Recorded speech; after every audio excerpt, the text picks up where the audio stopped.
Yo, what's up, everybody? Welcome back, or welcome in. I don't know, one of the two. Hopefully it's welcome back. It's Nuanez Now, 102.9 ESPN Radio, SWX Montana Television, and the ESPN MT app.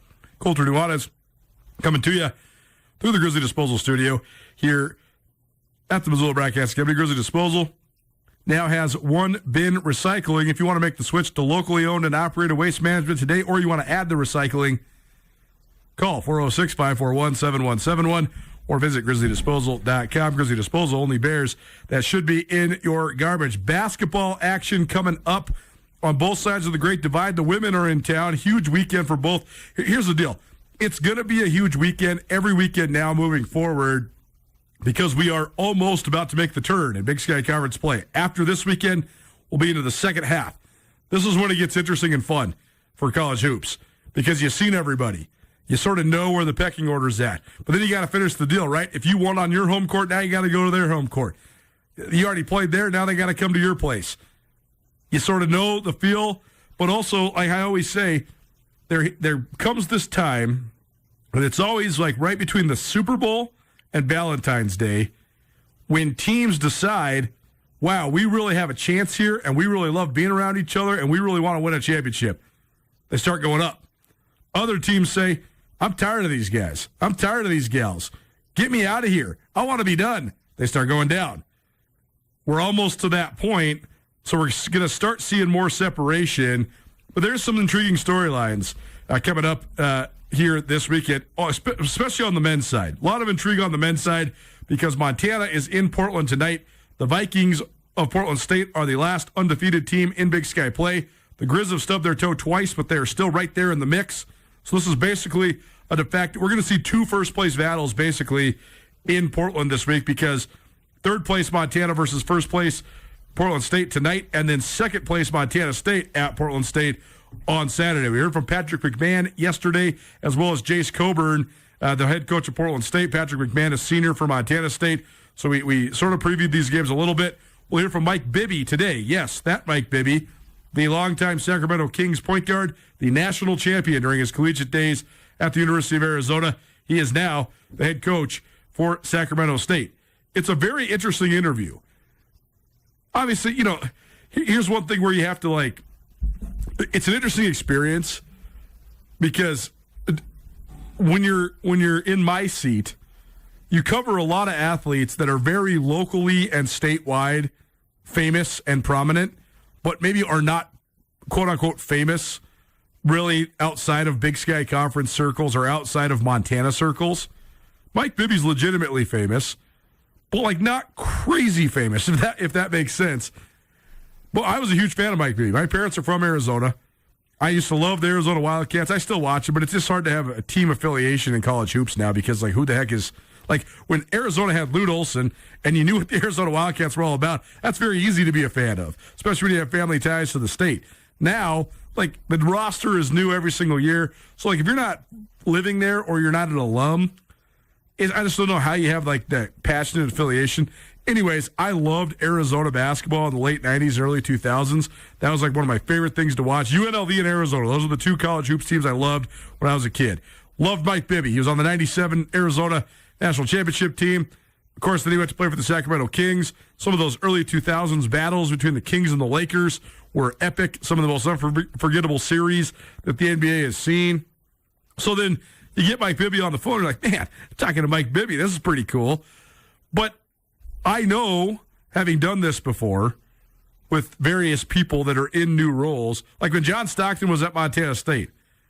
John Stockton, if you get a chance to interview him while he's an assistant coach at Montana State, he doesn't want to talk about John Stockton. He doesn't want to talk about the 96 finals against the Chicago Bulls and Michael Jordan. He wants to talk about Montana State. His job is at Montana State. He wants to talk about those players, right? So I never forget when John Stockton and I had that conversation. He said, I remember he said, I'll give you an interview, and the first 10 minutes, you can ask me about me, right? You can ask me, what's it like to be John Stockton? All the things that led you to on this path to be an assistant at MSU. And then after that, we can keep doing the interview, but I want it to be about the kids. I want it to be about Montana State women's basketball, et cetera, et cetera.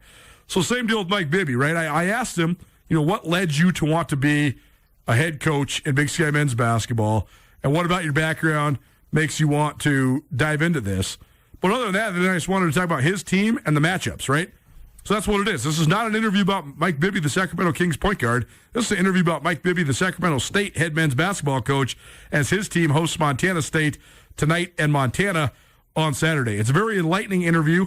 He certainly has tremendous perspective when it comes to the wide world of basketball. So that's coming up about 4:30. We'll also talk with Addison Harris of Montana State's women's basketball team to help preview the Sac State game tonight. They're in Bozeman, an interesting fold there because Natalie Picton, who is a standout at Montana State the last 2 years, she's now at Sac. This is something that used to never happen in college sports, period, let alone college basketball. But now, with all the transferring and all the no penalties for transferring, and you can transfer in the league, we've seen it more often when a person transfers within the league and then has to play their old team. We talked to Addison Harris about that dynamic here, and we'll play that for you, I don't know, about 10 minutes. So that's coming up about 4:15. Addison Harris, about 4:30. We're also going to have a conversation about the unbelievable amount of gambling money that's expected to go to the Super Bowl. What does that even mean? Certainly, we promote sports gambling here, but I don't even know what I think of it. Like in terms of the ethical ramifications, the societal ramifications, I don't know. I like doing it. I'm pretty good at it. Sportsbet Montana is great people and great friends of ours and great supporters of ours. It also is sort of crazy when you put it into perspective how much money is expected to be poured into Super Bowl bets for one football game next Sunday. So we'll talk about that a little bit here at the end of the first hour. Then we'll talk all things championship weekend and Super Bowl with Brooks Nuanez to lead the second hour. All football all the time will be our 5 o'clock segment, and then we'll also have our latest Class C spotlight. Jeff Safford on assignment. He caught up with the head girls basketball coach for Denton, Geyser, Stanford, Geraldine, the DGSG Co-op. They are 13-0. They are number 1 in Class C girls basketball. So we will find out more about how that all occurred. Great reporting on Safford's part. You know, when you have a 4-town co-op in tiny little towns, you have to do some digging. You have to say, okay, where are we going? Like, where does this guy live? Which school? Where does the coach live? Like, which town? Which school? So I know he'd made plenty of calls and tracked him down. So we have that interview for you coming up about 5:30, our latest Class C spotlight. So appreciate Jeff for his reporting efforts. There you go. That's what's coming up here on Nuanez Now, 102.9 ESPN Radio, SWX Montana Television, and the ESPN MT app. I'm Colter Nuanez. If you would like to stream us, you always can, 1029ESPN.com. You can also always use the ESPN MT app. You can also always use YouTube, Facebook, and Twitch. And if you'd like to be a part of the show, 406-888-1029. That's 888-1029. Call it, text it, let us know. We have Lady Grizz tickets for you. If you'd like some for tonight, 7 p.m., Portland State here in Missoula. Text that number I just told you, 406-888-1029. That's 888-1029. Text it right now if you'd like a pair of tickets to tonight's Lady Grizz game against Portland State. Fun storylines for tonight's evening. For the Lady Grizz, you're trying to continue a 3-game winning streak. And that is a great bounce back after you got absolutely blasted in Bozeman a little bit more than a week ago. I thought the Lady Grizz looked hapless and uninterested while also having some serious uphill battles when it comes to matching Montana State talent-wise. It was not just the talent. It was also the spirit and the effort that was lacking in Bozeman. And I thought that was an SOS. I thought that was like, wow, that's not what you want to see for a team that played really well down the stretch last year, a team that endured a really difficult non-conference schedule, but a team that is without one of its best players in Matt Koenig, although she might be back this weekend. We'll find out. We'll know right away tonight if she's dressed out. We might see Matt Koenig tonight, the senior point guard for Lady Grizz, but unsure about that. The Bobcats, though, may have hit rock bottom in Bozeman, and if that's the case, of course, you never want to hit rock bottom, but they fought their way back after that. They won 2 days later against Northern Arizona at home, which you should, but you have to. They also then went on the road and won at Weber State and won at Idaho State. The Idaho State overtime win is a huge one because Idaho State is good, and to go to Pocatello and win was a huge effort for the Lady Grizz. So that's your primary storyline coming into tonight. You got a Portland State team in town that you should beat. Like on paper, the teams that Montana should absolutely still, even with sort of some of the roster the roster spots that maybe are lacking, the talent deficiencies. Let's just say what it is. Some of the spots where maybe you don't have experienced talent, you're playing young players or you're playing players that maybe aren't up to standard. There still is a group of teams in the league, Northern Arizona for sure, Portland State for sure, that, especially because they also have first-year head coaches and nowhere near the traditional resources or support that the Lady Grizz have, you should still be better than those teams, especially when you're on your home court. So that's what makes tonight's game interesting. Even if you think, Portland State, they haven't won anything over the last couple of years or since they went to the NCAA tournament. But you have to win this game if you're the Lady Grizz. Like the teams that you are objectively better than, and it's on your home court, and you have some momentum, you must win this game tonight, period. That's the only way you're going to stack wins to get up to the middle of the league after you dug yourself a hole with an 0-5 start. The most intriguing storyline in Bozeman, Sac State's had some really good talent the last couple of years, and they've been able to do a little bit with it, but they've sort of just been treading water. They've just been sort of right there in the middle of the conference. They have one of, if not the best players in the league in Bente Versteeg. She's an epically well-rounded point guard. Unbelievable endurance. I mean, I think she had 13 games last year where she played 40 minutes the whole game.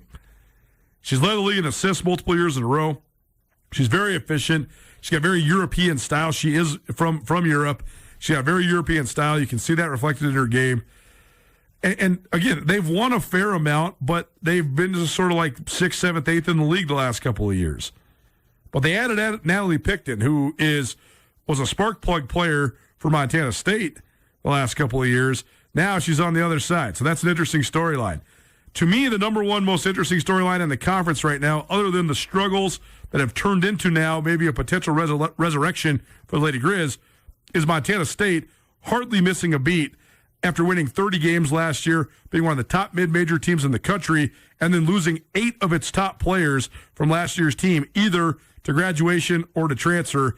The fact that they were able to lose that many players, they're playing a roster that includes 0 seniors, yet they still are in first place heading into this homestand. That, to me, is one of the most interesting storylines in Big Sky Conference basketball on either the women's or men's side. One of the huge keys for Montana State's sustainability, the emergence of Addison Harris. She was a great player last year coming off the bench, backing up Mara Dykstra for the Lady Bobcats. Now, she is the focal point in the front court for MSU. She's averaging about 15 points per game. She's shooting it at an incredibly efficient level, and she has plenty of thoughts on the way that Montana State has been able to turn this into a sustainable winning formula despite having not very much experience. Got up with Addison Harris earlier this week, Montana State women's basketball sophomore. Making the rounds across Big Sky basketball. Checking in now with Montana State women's hoops as sophomore Addison Harris, our guest. Addison, thanks for doing it. How you doing? Good. Thanks for having me. Very happy to have you. First of all, just take me big picture. Tell me about just the transition of this team, because very interesting going from last year to this year. You had so much veteran leadership last year, some seniors. You had some other veteran players that didn't come back this year. You guys are so young, but here you are. You're still in first place at about the midpoint. So what's it been like? What's the transition been like for you just as a team? It's definitely been like we've had to have a lot of like younger leaders step up on the team. This team's been doing a really good job at everything. One of the things that we're looking to improve on the court is our communication, and you can see that being the focus of a lot of our practices look like, and we're seeing a lot of improvement that way as well. Coach Binford talked about that. She talked about sort of the art of learning how to practice. She said you guys have been so great with effort and also bringing it on game day, but the practice has been something that's been evolving. So how would you describe just the way that process goes? Yeah, we have a lot of new players, and our defense is like a very complicated kind of thing to grasp. So just teaching that has been a kind of a long practice, and just building on that and building like consistency in our defensive philosophies is kind of where that comes from. But yes, absolutely. Our effort is like probably what's so special about us, what makes Montana State ultimately. The defense is so fun to watch. Does it come naturally to you? Because you sort of seem to grasp it right away as a freshman. What was the learning process like for you to pick that defense up? Yeah, so I was really lucky. In my high school team, we would be doing something similar to this. So I already had like a lot of the principles like going into this, and then like ultimately just like fly around, like whatever you're doing, as long as you do it with 100% effort, like is basically, we'll find a lot of success in that. You seem to provide such a great spark last year. You and Taylor both coming off the bench. Now that you're sort of in a different role, how's that adjustment been for you? What's different about maybe your role this year compared to last year? It's been good. I definitely have to be a lot more like offensive minded and ultimately looking to score like everybody else on the team. But also stepping into like a leadership role and being more vocal. I'm more of like a lead by example kind of person, but this year I've had to step out into more of a vocal leader kind of role. And that's been like really good for me to improve on. Was that a challenge, or does that come naturally to you too? Or how does the transition? I mean, because it's not easy to be a vocal leader if that's not something that you're really wired like. So how has that been for you? Well, it's been good. It's been like I've had to make like it doesn't like, I don't want to say like calling people out like comes like naturally to me. I've had to make like a conscious effort to be like, okay, like this is what I'm going to do today to be like a vocal leader, and just keep improving on that until it does become a natural thing. Totally. Definitely takes practice. Addison Harris joining us here on Nuanez Now, 102.9 ESPN Radio, SWX Montana Television, and the ESPN MT app. Maybe you're watching on the Big Sky Breakdown Podcast Network or Skyline Sports YouTube channel. No matter how you're tuning in, appreciate you being here. For you coming into this season, when Mara Dykstra decided to leave, that's obviously an elevated opportunity for everybody in the front court. How did that impact your mentality and maybe the way that you prepared this last offseason coming into this year? Well, I definitely knew that I was going to have to step into Mara's role and what she does and what she did for all of our offense. Super bummed we're missing her, but she's having a great time at Michigan State, it seems like. But yeah, just being more like offensive minded and having to fill those like post roles in our offense, and being able to kind of facilitate that way, as well as being able to guard the bigs on the defensive side as well. The rest of the team, how have you thought that everybody else has sort of picked up sort of this elevated opportunities? Because you're playing a lot of young players. So how do you think everybody's sort of acclimated to just having elevated roles? I think they're doing like really well. Like Jamison, she's like freshman point guard. She just kind of got thrown into a starting position. She thinks she's handling it well. Like Brienne, Cadence, Grace, they're all doing like a really great job. They're like hungry. Like every time I come in here, these guys are always in the gym working to get better. So everyone's definitely like taking it upon themselves to really get themselves to that next level a lot earlier than most freshmen would normally have to. Yeah, definitely. Well, Jameson was what I definitely wanted to ask you about, because I've been so impressed with her and just the way that she's been able to provide a steady presence for you. What's the differences between her and maybe Esmeralda Morales, the way that you guys played last year? How's her style sort of impacted the way you guys operate, especially offensively from the point guard spot? Mm-hmm. Yeah, she's definitely had to step into like a facilitator role, which it was like, you've seen her like improvements over the course of the year, and I'm super proud of her. She's doing absolutely amazing, but she's become like someone who can like beat anyone off the bounce and be a good facilitator. Those are two like things which are like great to have in a point guard, and Esme had like both of those, and Jameson's coming in here as a freshman, so she's got a really high ceiling. Well, take me through this last weekend. Obviously, your first loss in Big Sky play Thursday, but you bounced back with a great performance in Ogden on Saturday. So what did it take to just sort of have that bounce back win? Definitely, like we had a team meeting after, and we were like, hey, this isn't us. We need to like focus on these things. Like this is what we lost in the Idaho State game. Like this is like kind of like exposing our weaknesses. And it's good that it happened like this early in the season to have those weaknesses exposed, because we can have like all this time to work on it before March and the tournament ultimately. But yeah, it's just been like group meetings about discussing in depth like what we need to work on, how we're improving it, and then carrying it over into practice as well. Is there like, I want to phrase this right. Is there like a a process of learning how to lose? I mean, you've only lost 2 Big Sky games in your whole career so far, so it's not something that you guys are used to. But being able to bounce back for a loss is such a key thing, for almost every team out there. So, is that a process that you obviously don't want to go through it a bunch, but it seems like it's a good thing for you if you can and rebound like you guys did for a huge win. Mm-hmm. It's important to learning how to recover from it is, I guess, a good thing. And I think we've been doing really well off that and being able to turn it around into staying focused, in practice, staying focused, off practice as well. And just staying locked in on our ultimate goal. The ultimate goal, obviously, at Montana State has become championships. So, and that's been sustainable now for several years, even before you got there. So, how much does that drive you forward, though, both as an individual and as a team, just trying to uphold the standard of excellence at Montana State? It's super motivating. It's our biggest motivator easily. But just being able to, keep up the intensity in practice and in games. And, those of us who were in the tournament, we know the kind of intensity that it brings. And we know, the amount of effort and hard work it took to get there and how everyone's going to give you your best game in that tournament. And just knowing how to handle that and knowing to expect it, we're able to help everybody else learn as well, I guess, and incorporate it into a lot of our preseason games as well. Well, back home this week with Sac State and Portland State coming to town. So any initial thoughts on the matchup on Thursday with the Hornets? Yeah, they're a really good team. They're really fast. They got some good guards, some good posts. And we just got to do us and focus on what makes us special going into this game.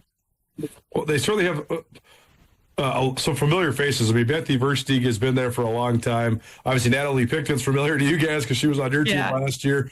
This seems like the backcourt matchup will be one to watch on Thursday. So how do you see that playing out? How do you sort of go about slowing down, particularly those 2 talented guards? I think it'll be good. We have to, our term is guard your yard and focus on keeping them in front ultimately. And just have each other's backs when we do get beat off the bounce. But yeah, just having each other's backs and trusting our defensive philosophies and that we will be there for each other. Well, very good. Well, it'd be fun to make the turn, as we say. And second half of Big Sky Conference play starts next week, so we'll have plenty of coverage between now and leading up to the Big Sky Tournament in Boise. But we appreciate you for joining us, Addison. Good talking to you. Yeah, thank you for having me. What a cheerful young lady. Fun catching up with Addison Harris. It's to this point now where sometimes these athletes, they play so early. And last year, Montana State's women had so many veterans. So Addison Harris was she was a key contributor. But when we went to do interviews, we were getting Esmeralda Morales or Mara Dykstra or Natalie Picton, who will be back in Bozeman tonight playing for Sac State. It's just an interesting fold. When you get the chance to actually watch, you watch somebody for a couple of years and then you feel like you know them a little bit, and then you get to talk to them for the first time. So certainly fun to catch up with Addison Harris. Nuanez Now, 102.9 ESPN Radio. This part of the conversation probably presented by Cash One Pond. Cash One Pond, the premier pawn shop in Western Montana. If you would like a pair of tickets to the Lady Grizz game tonight, text us 406-888-1029. Here's what the league looks like. First of all, Northern Colorado had, I think, what they call it the school day. Usually every team has one of these where they play in the middle of the day and they invite all the school kids from the community to come. These are unquestionably those raucous environments that exist in the Big Sky. And I'm talking even rivalry Cat Grizz stuff, because there's thousands of kids there. They don't know. They don't know when to cheer or not to cheer. They just scream.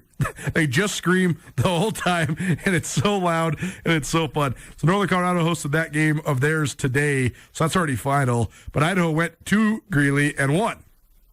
The other games, Eastern Washington at Northern Arizona, Sac State at Montana State. Of course, Portland State is at Montana this evening. If you'd like tickets, 406-888-1029. Text us and let us know. Take a break, come back. An NBA former All-Star, an icon in Sacramento. He's now the head coach of the Sac State Hornets. Mike Bibby, our guest. Don't change it down. Keep it right here, 102.9 ESPN Radio. Are you a vacation rental owner in Western Montana? Tired of the hassle but still want to boost your bookings and revenue from your property? Meet Mountain Town VRM, locally founded and 100% focused on short-term rentals. We handle everything: marketing, direct bookings, dynamic pricing, 24/7 guest support, cleaning, and listings on Airbnb, VRBO, and more. With real-time performance tracking and a Montana-based hospitality team, they make renting easy and profitable. Let Mountain Town VRM do the work while you enjoy the return. Visit mountaintownvrm.com to see what your property could earn today.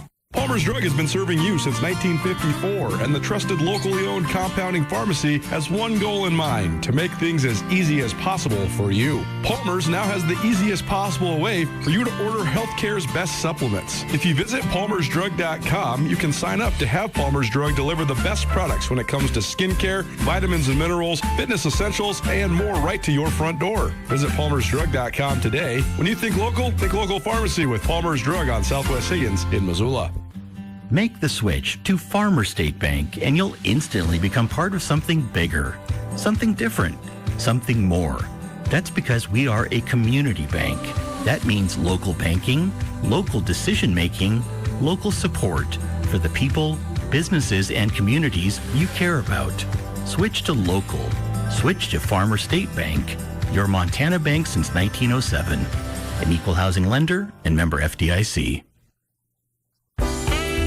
Brr, it's cold in here. There must be an iceberg in my heater. No worries. Liberty Electric is here to warm up your household. Since 1979, the professionals at Liberty Electric have been helping residents and businesses stay warm through the winter with efficiency and affordability. Warm body, happy wallet. Liberty Electric can help you today. Call 406-541-WIRE. That's 406-541-9473. All Nations Health Center is committed to keeping you vibrant and full of energy by supporting your physical, mental, and spiritual health. All Nations Health Center in Missoula offers a variety of services to the Indigenous and non-Indigenous people of Western Montana. All Nations offers primary care doctors, behavioral health services, mental health counseling, and even dental. All Nations currently serves more than 2,000 registered clients who are proud Indigenous people. For more information about how All Nations Health Center can help you, visit allnations.health. Red's Bar is a beloved institution in downtown Missoula. Whether you want to watch a game, enjoy a cold beer, spend time with friendly faces, or simply wind down, the welcoming atmosphere and wonderful staff at Red's will make you feel right at home. Red's features 14 HD TVs and 2 full-service bars. Stop by and grab a beer with friends while you watch your favorite team play, and check out the extensive collection of awesome sports memorabilia. Red's Bar in downtown Missoula, the friendliest sports bar in town. ESPN Missoula Sports Center.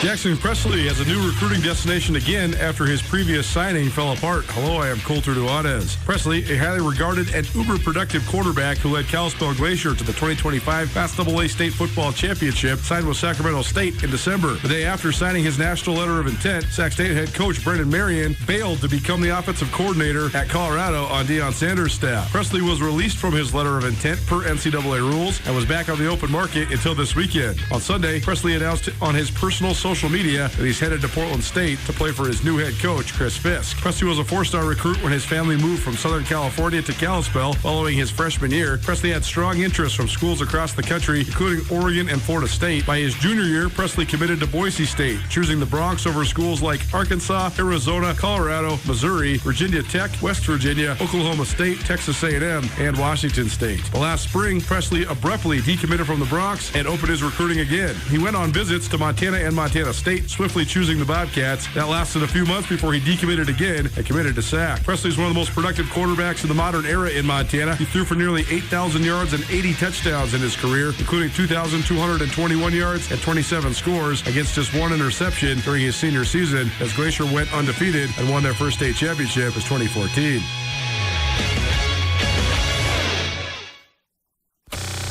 Nuanez Now on ESPN Radio.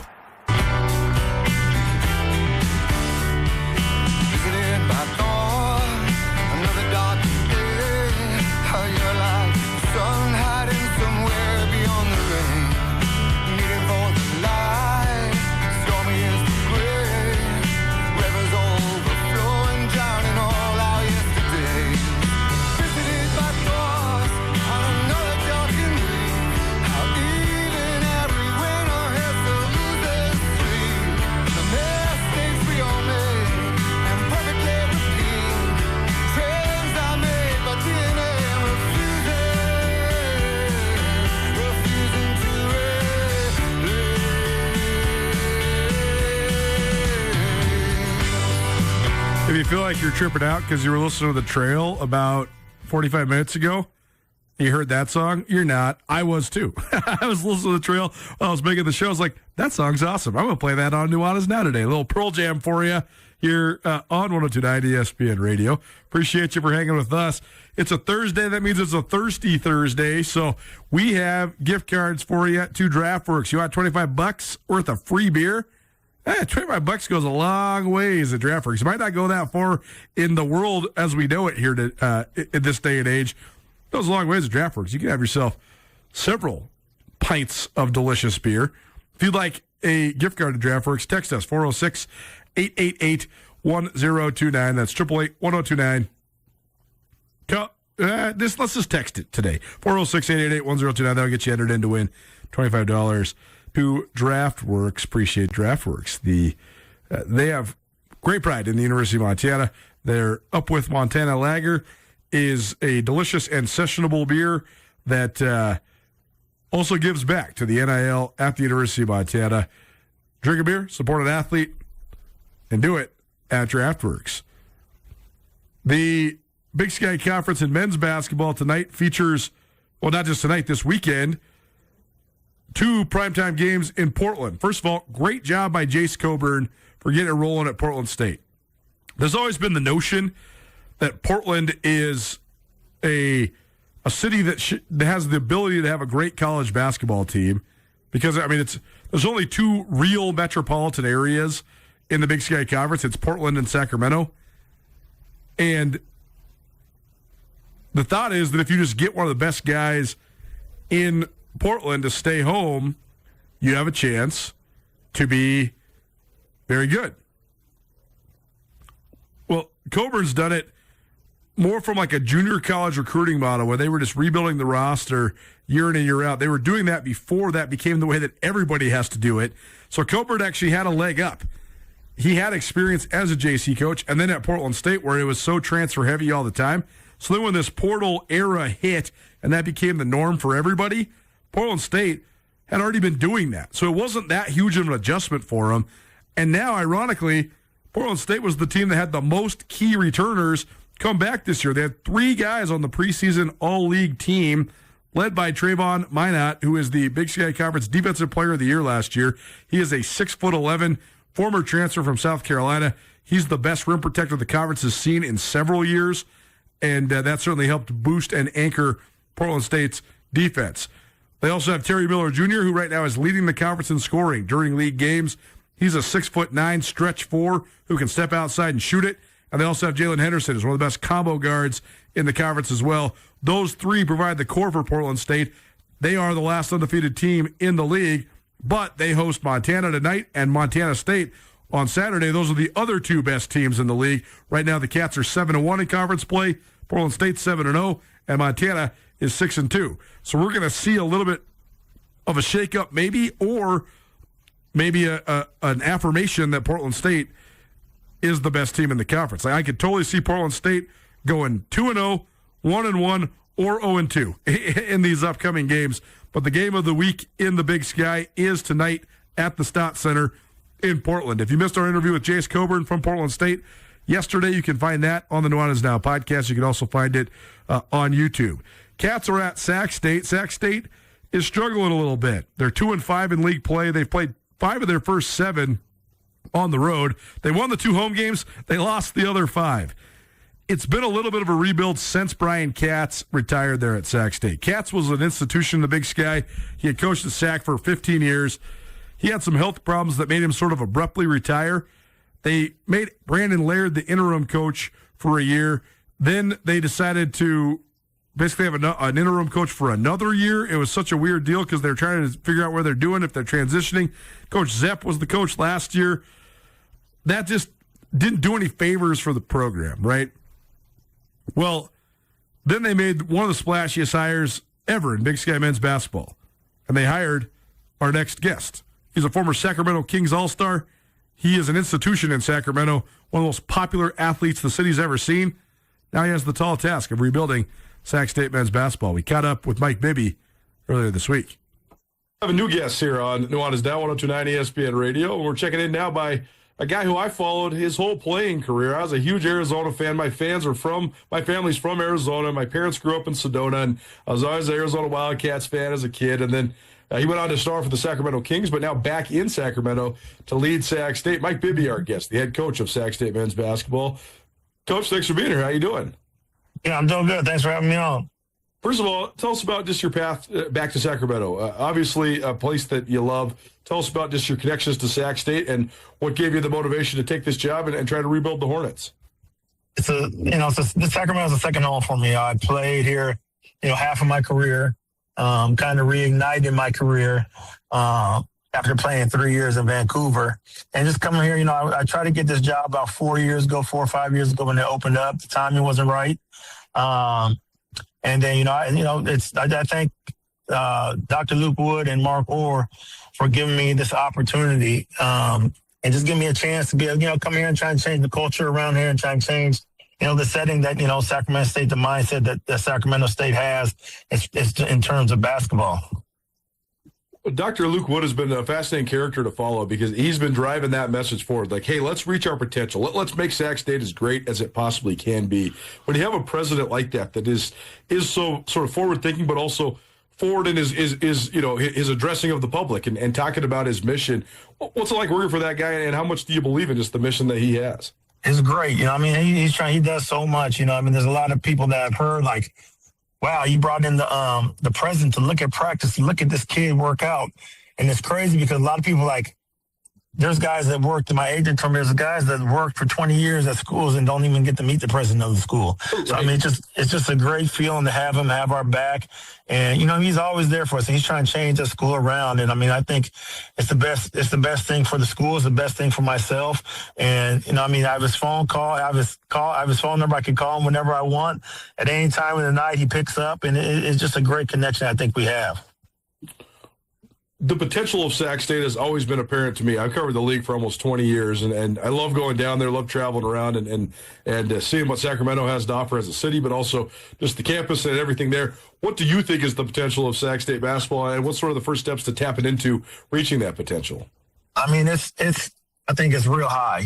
I've been here like I said, they have the best fans here, whether it's the NBA or the college. I think, obviously you got to win in order for people to come, but you still got a lot of fans here that will, if you show them winning, they'll come out and enjoy it. But even if it's not great, just like it is for Sacramento right now, people still will come out to the games and stuff. So, that's just a good thing about Sacramento. And I think that we're a little bit away. Like I said, with Luke here helping and trying to do as best as he can to try to make this a great basketball school.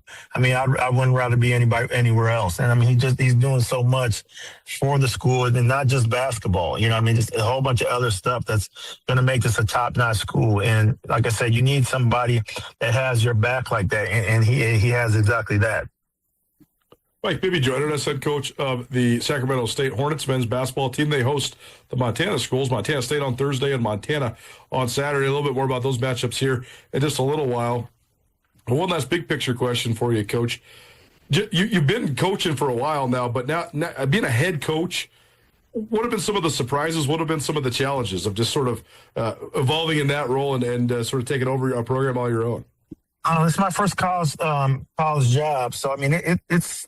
I knew it was gonna be tough, especially coming into a school that was struggling. The facilities aren't great, but like I said, Luke is working on all that just to try to make everything better and make it a top-notch program. And we travel different than a lot of other schools, and just trying to make this, like I said, a top-notch school to where these guys could come in and feel that same kind of vibe that these big-time schools have. And it's great. I think there's a lot of stuff that go into the challenges as far as kids getting paid now and stuff to that. It's different. Basketball is different all the way around. It's not just here. And it's different than when I grew up. It's different than the mindset that I had when I was coming into college. These kids have a different mindset. And it's just different. The kids expect to get paid. They expect this. They expect that. And I had this one situation. I was recruiting a kid, and the first thing he asked me three things, and it was, a great kid. how much are you going to give me? Is there somebody playing? Am I going to start? And are you going to recruit over me? And I told my recruiter, I was like, yeah, we don't need that kid. I want kids that come in and want to work and, going to work for their job. Like even when I came in to Arizona, it was the team was established, and there was never in my mind that, dang, am I going to start? Am I going to play? Should I go here? Should I try to go somewhere where there's no open spot? They had Jason Terry there, and I think coming in, kind of changed Jason Terry's role. I mean, because after I left, he was starting. He got Player of the Year and everything like that. But great teammate, and I never expected to come off the bench. Coming in, it was just my mindset. Like, I'm gonna bust my butt to get in there and work hard to where there's no other choice. And I don't think kids have that same mindset today. And I mean, it's tough because like I said, I grew up that way. I coached the high school that way. And, for it to change so drastically, that's a challenge that comes into play. It seems like a balancing act too, right? Because on one hand, I think a lot of us think that the way it's going right now is pretty weird and it's hard to sort of fathom because it's not how we came up and not how we grew up. But on the other hand, it seems like it's something that we can't really do anything about, right? It seems like that's just the way of the world. So how do you sort of balance that? How do you sort of balance, sticking to your principles and the things that you want to make sort of those principles within your program, but also embracing sort of the new age way of doing things? Just try to, all these kids want to be pros, and it doesn't just have to be NBA. I mean, I think there's places for a lot of kids all over the world as far as playing and getting paid and doing something that you love doing. And I mean, I just give them that hope. Let me help you. Let me lead you to where I think you need to go and play hard and do all this stuff. And I'm going to do my best with my contacts and people that I know. I could get guys in to play wherever I would like them to play, or not really like where I like them to play, but give these kids a chance to go play outside of college or after college. Mike Bibby joining us, head coach of Sacramento State, here on 102.9 ESPN Radio, or maybe you're listening on the Big Sky Breakdown podcast. Appreciate Coach for joining us. Last couple of things, 7 games into Big Sky play. You've had a weird schedule. Had to play 5 of your first 7 on the road, but now you get 4 in a row at home. So tell us about just the initial start for you guys and being on the road so much, but now the opportunity to be back on your home court. I just, my thing is I've always preseason, even when I was in high school, we played so many pros in preseason games just to get us ready for the conference. I mean, we showed a drastic change from the beginning of the season to now. We just played, I think it was Idaho. And they made 11 threes in the first half. I think at the beginning of the season, we would have lost by 40. But we still fought in there. We brought the game back to 3 points. And, we ended up losing by, I think, 8 or 10. But, I want to see progress in these kids. It's not always about winning. Sometimes it's about lessons and teaching these guys lessons in the way that the real world works. And that's the biggest thing for me. I want to make it hard as possible for them, make them uncomfortable. So now when it gets easy, they can, okay, this is what we worked for. So that's my whole mindset. Montana State coming to your place, a team that's toward the top of the league standings. They're a little bit unorthodox in the way they play defense. So what's your initial thoughts on the Bobcats? What do you think of the matchup Thursday night? They're tough. We've been watching film. Their offense is tough. They got a lot of guys that can shoot the ball. They can play. They know how to play the game. They got high IQs. And our thing is just to compete. That's the biggest thing. Like I said, it's not all about winning. We want to compete. Of course, you want to win, but everything's about competing. And I think if you get out there and guys and, show them the right way to go and show them how to study the game and, things will fall into place. A lot of people look at this Big Sky as not a tough conference. This is a tough conference. A lot of teams that you go into are tough. Northern Colorado was picked to win it, and I think they're in last place right now. And it's just going to show you that there's a lot of guys in this conference that can play, and it's not just a conference because it's a small conference. Well, this upcoming next couple, you got several of the best teams in the league coming to your house. Montana State, then Montana, then Weber State, then Portland State. So good it's going to be tough.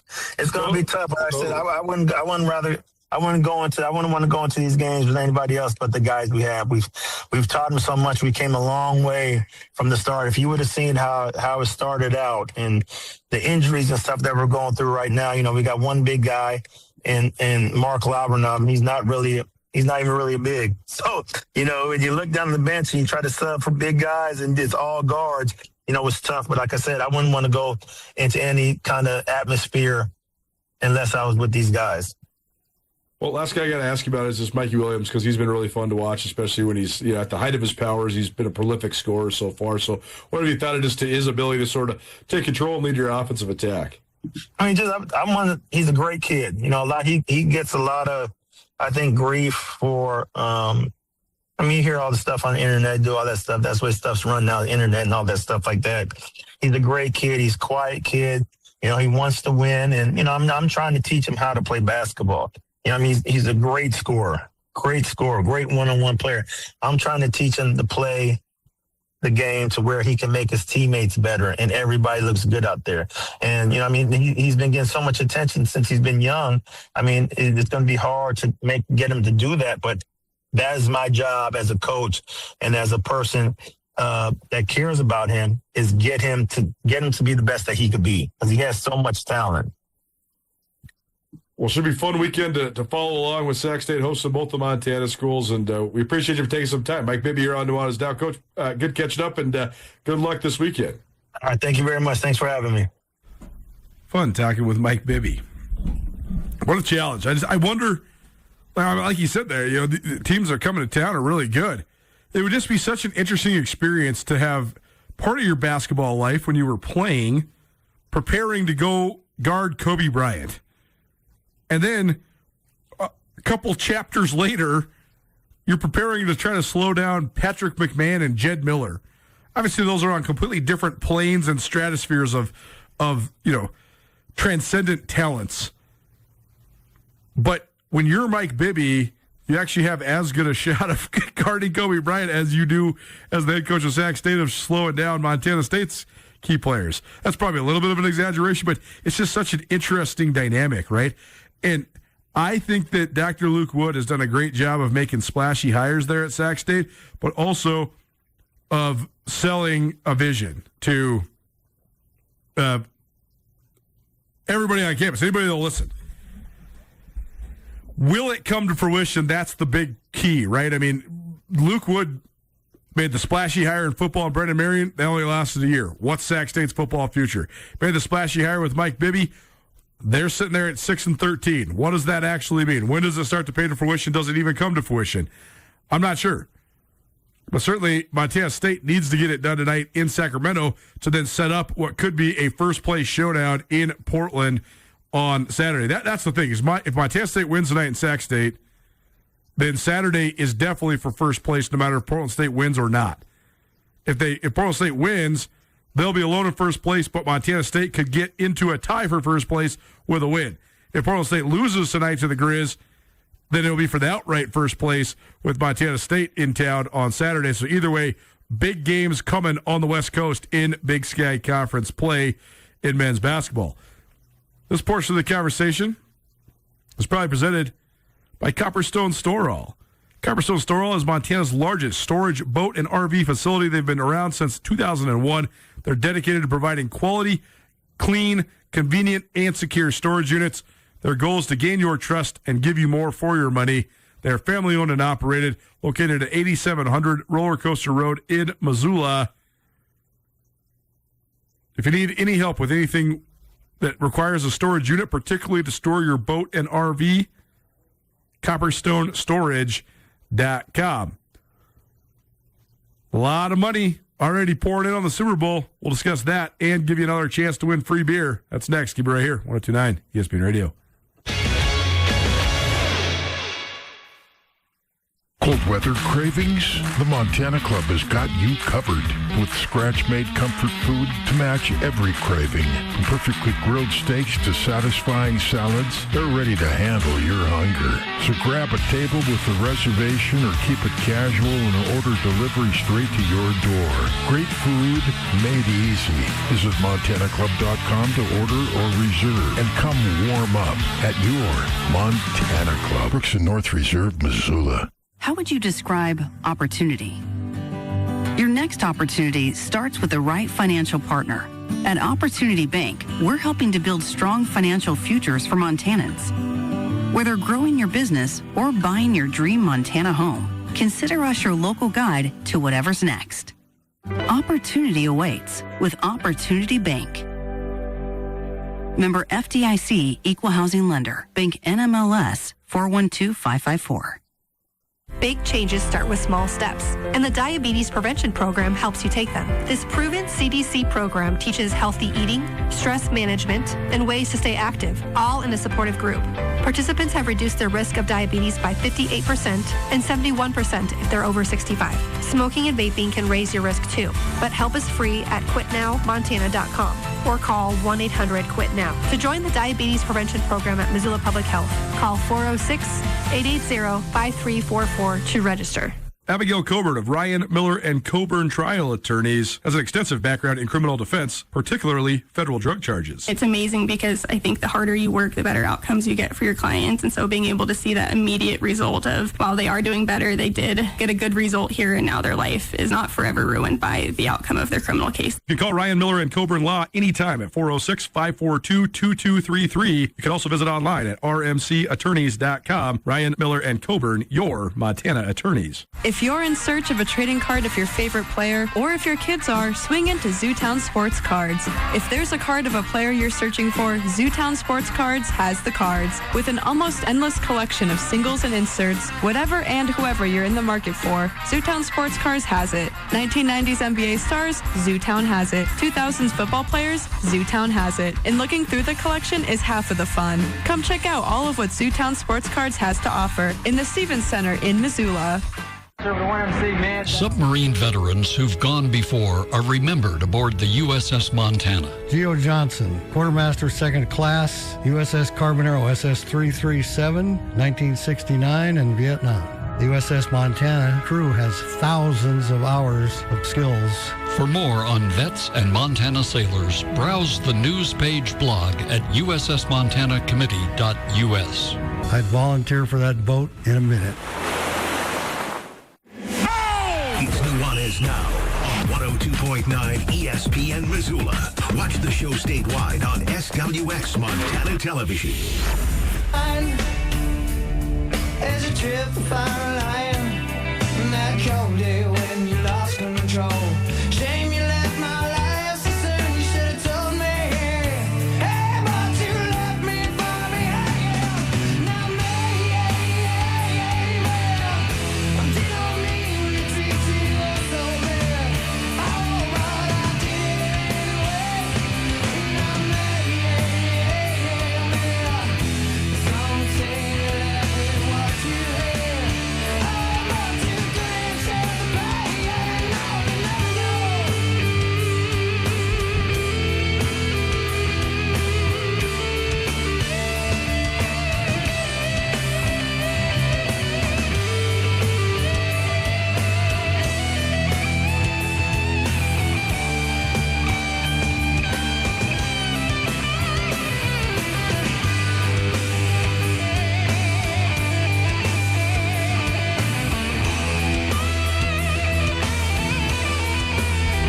How much money?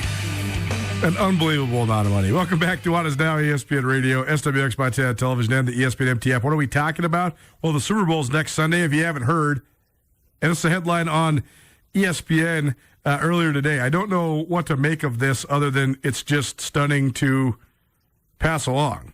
Approximately $1.76 billion, that's right, billion with a B, is expected to be bet on the Super Bowl with U.S. sportsbooks alone. That is a 27% year-over-year increase, according to the American Gaming Association. Just thought that was a stunning number. I'm not going to sit here and talk about the perils or the fallout or the benefits or anything like that when it comes to sports gambling. It exists. It always has. I think of sports gambling very much like I think of name, image, and likeness. It is just it's a phenomenon that has existed. Like the paying of players in college sports has existed for a very long time. It just used to be illegal and dirty and under the table and all sorts of things. You could still say it might be dirty now, but it's leased out in the open. There is no regulation. That's a problem. Sports gambling, it is actually pretty dang regulated, even if you don't like the morals and ethics that go behind it. You could make a bet with a bookie for years. I know all sorts of buddies that got bookies that live, in various places, and you make the call and you get the credit and you get the bet, and either you get paid out or you owe the money. That's been happening since forever. I mean, since I was in college. At least to my knowledge, and I know it's certainly been happening forever. I mean, it's been going on for more than a century. So now the fact that it is run through systems and has defined apps, and there is maybe state regulations behind it, maybe it's better. I mean, I guess, is the $1.76 billion, that's a lot of money. That's why it's worth noting. Where does that compare to how much money was bet on the Super Bowl in the 80s? If you knew the numbers behind closed doors. I mean, certainly way more, and inflation plays into that, and just the money that exists in the world plays into that. I just thought it was interesting. I'm not here to sit here and morally debate one way or the other. I just thought it was just interesting that is the anticipated handle when it comes to sports bets placed exclusively on one football game in the United States. Hour one in the books, hour two coming at you. Speaking of Sports Bet Montana, we have our latest all football all the time, probably presented by Sports Bet Montana. We'll talk Championship Sunday, Super Bowl preview, and a couple other storylines as well. Brooks Nuanez in studio with us. Don't change that dial. Keep it right here. It's 129 ESPN Radio. Going to the dentist doesn't have to be a memorable experience, and at Big Sky Smiles and Sedation, that's exactly the point. If the thought of dental work makes you anxious, they offer safe, effective sedation dentistry so you can relax while they restore your healthy, confident smile. From implants to cleanings, Big Sky Smiles and Sedation makes your comfort their priority. Big Sky Smiles and Sedation, because your visit should be easy to forget, but your smile should be unforgettable. Call Big Sky Smiles and Sedation today, 406-549-6222, or visit BigSkySmilesandSedation.com. Make the switch to Farmer State Bank and you'll instantly become part of something bigger, something different, something more. That's because we are a community bank. That means local banking, local decision-making, local support for the people, businesses, and communities you care about. Switch to local. Switch to Farmer State Bank, your Montana bank since 1907. An equal housing lender and member FDIC. Are you a vacation rental owner in Western Montana? Tired of the hassle but still want to boost your bookings and revenue from your property? Meet Mountain Town VRM. Mountain Town VRM offers property owners a real-time portal with the detailed insights into revenue, expenses, and platform performance. Plus, the ability to block personal dates. Guests benefit from custom digital guidebooks with local tips and house information curated by our Montana-based team to create a more personalized and memorable stay. Let Mountain Town VRM do the work while you enjoy the return. Visit mountaintownvrm.com to see what your property could earn today. Are you a sports fan who loves to win? Get in on the action with Sports Bet Montana. Bet on collegiate and professional baseball, football, hockey, basketball, and more, all while keeping the money right here in Montana. It's easy and secure on our kiosks and mobile app. Head to your favorite Sports Bet Montana retail location to catch the game, place your bets, and celebrate your wins. Sports Bet Montana. Learn more at sportsbetmontana.com. This Saturday night, college hockey hits full rivalry mode. The University of Montana Grizzlies face Montana State in the regular season finale at the Glacier Ice Rink. Puck drops at 7:30. The Grizz are going all black, and they want you to match it. Wear your black Grizz gear, pack the rink, and bring the noise. Tickets are available now at grizzhockey.com. Catch the Bobcats and Grizzlies this Saturday at the Glacier Ice Rink.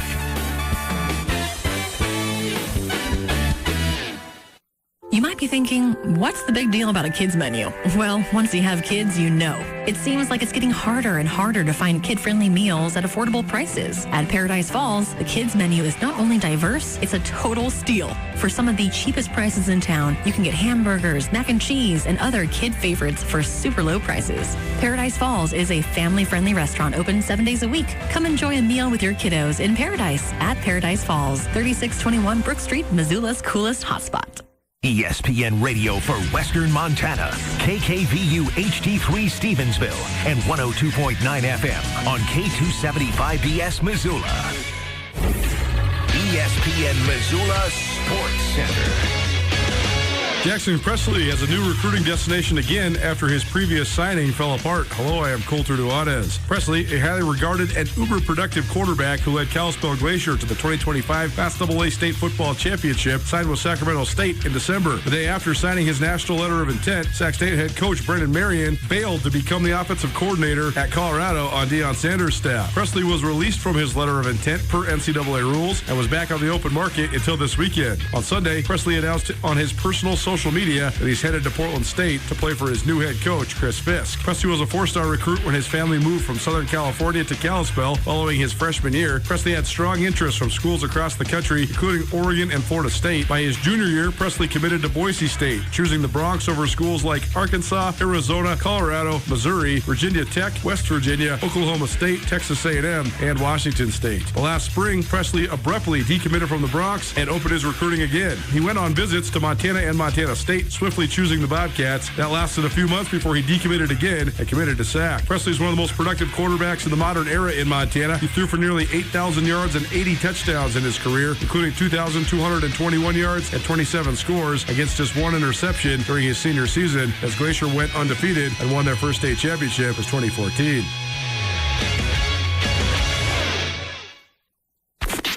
This is Nuanez Now on 102.9 ESPN Radio Missoula.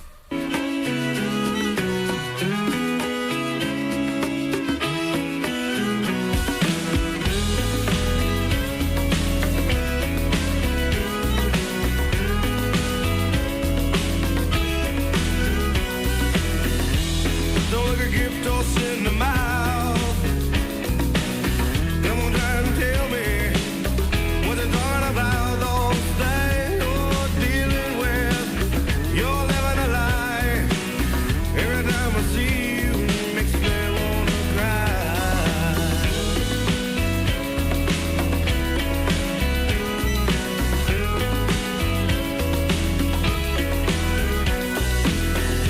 Times a lifetime talk seems like yesterday.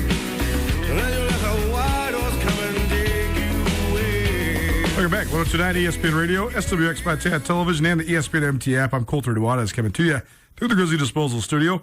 Grizzly Disposal has been doing my garbage pickup since June. I made the switch earlier last summer, and it's been awesome. They give back to a whole bunch of great causes, including Chicks and Chaps in honor of breast cancer awareness. Grizzly Scholarship Association, they have maroon carts to give back to the GSA. Make the switch today, 406-541-7171, Grizzly Disposal. Locally owned, veteran owned, and the only Bears that should be in your garbage. If you're missing the first hour of the show, you can find it on the Nuanez Now podcast, All Things Hoops. We talked about some of the women's basketball storylines as the Lady Grizz and Montana State women are both in Montana tonight and Saturday. We also talked about the men's side and heard from Mike Bibby, former Sacramento Kings point guard, current head coach of Sac State. And we also talked about the anticipated handle for Super Bowl bets from across the United States. All of it on the pod, which is available on all your various podcast hosting platforms. Please rate, review, subscribe. Let's talk more Super Bowl. All football all the time, probably presented by Sportsbet Montana. Colter Nuanez, Brooks Nuanez coming to you through the Grizzly Disposal Studio. Hope you're having a great week so far. No football to look forward to this week, so we're just going to talk some broad topics. We'll have plenty of leans and prop bets, etc. for you, and just overall analysis of the big game coming up next week. We'll certainly touch on it here today.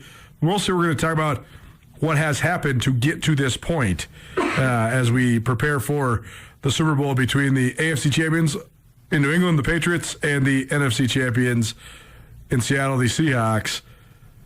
First of all, how you doing? Thanks for doing it. I'm doing very well, man. I mean, we made it all the way to the Super Bowl. And how do you feel about the Super Bowl? Are you like a big fan, or is it kind of a letdown because it's kind of all about the everything but the game until it's the game? How do you feel about it?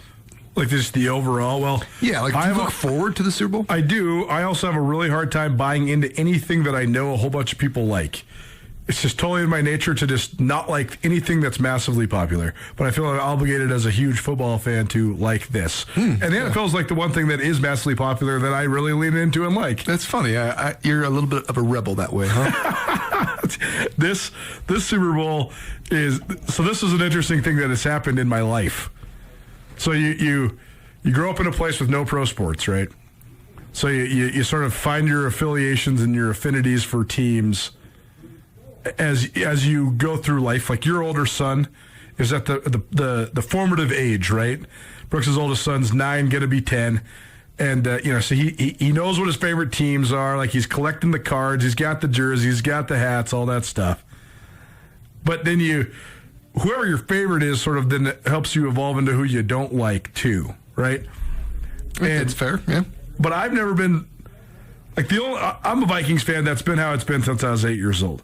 But I never hated the Packers or the Lions. I hate the Bears, but it's not because they're in the same division as the Vikings. The Bears' colors have always just looked funny to me. I'm colorblind, and I don't like the way the Bears' colors look. They're deceiving, and I don't like the way that reflects in my image of them in my brain. They trick you, huh? They tricked me. So, but for non-related to who I like reasons, two of my least favorite franchises of my high school / college / adult age has been the Seahawks and the Patriots. Oh, wow.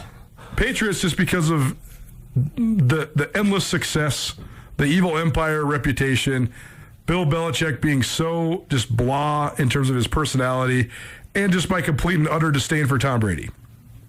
The Seahawks, because the Seahawks were a non-factor, a completely irrelevant franchise for the duration of our lives until Pete Carroll got there, and then the Legion of Boom happened. But then all of a sudden in Western Montana, we had an unbelievable amount of bandwagon Seahawks fans. You started seeing Seahawks fans pop up all over the place. Yeah, as it happens. It happens. Yeah. And that it's just annoying, right?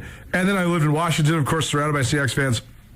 My Seahawks disdain, though, evolved almost exclusively from my dislike of Russell Wilson. Well, this has been really funny because as I've gotten older, now I still don't love Bill Belichick, but I have a heck of a lot of respect for what he did. I've read multiple books about the Patriots. I have a crazy amount of respect for the organization that they were able to build. Yeah, no doubt. Tom Brady is not nearly as nauseating when he's just a retired guy.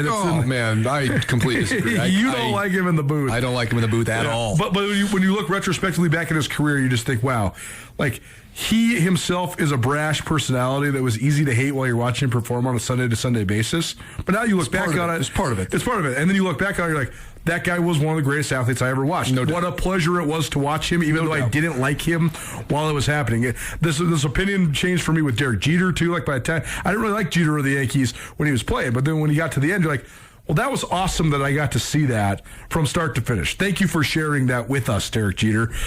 Anyways, so here's where it's completely transformed in my mind, though.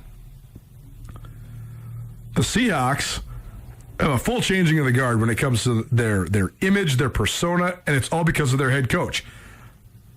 I really like Mike Macdonald. I think he's a really great coach. I really like a lot of the guys on their team. We know several guys on their team, right? I mean, pretty cool. It's hard to root against, when Ty O'Connor just dials the number yesterday and calls into the show just right off the cuff, and then all of a sudden Patrick O'Connell's on the show too, and you're like, wow, this is pretty cool. Guys we've known since they were 17, 18 years old are playing in the Super Bowl for the Seahawks. Very cool. Yeah, and Cooper Kupp. Okay, so now you got all these things where I'm like, wow, I don't think I hate this version of the Seahawks. I think I like this version of the Seahawks. Yep. Same things happened to me with New England. Mike Vrabel's one of my favorite characters in all of football. I love him. I like Drake May. I love some of their players. We also know 5 guys on the Patriots. So it's an interesting deal because if you would have given me this Super Bowl matchup 20 years ago, 10 years ago, I would have been like, man, I don't even know who I'm going for. I don't think I like those. Now I don't know who I'm going for because I like both teams. I know guys on both teams. I like both coaches. just interesting how as time evolves, how the image and reputation of teams can change. Yeah, I couldn't really agree with you more on every point there, except that Derek Jeter's awesome. So I guess that's the only thing I might have disagreed with you on. But overall, Colter, I kind of agree with you that teams can take on the image, the mentality, the way that the culture is built comes so much from the head coach in football. And there's just no way around that, especially when you have like a big personality like Mike Vrabel. And Mike Vrabel, I mean, there's no two ways about it. This dude's a football guy.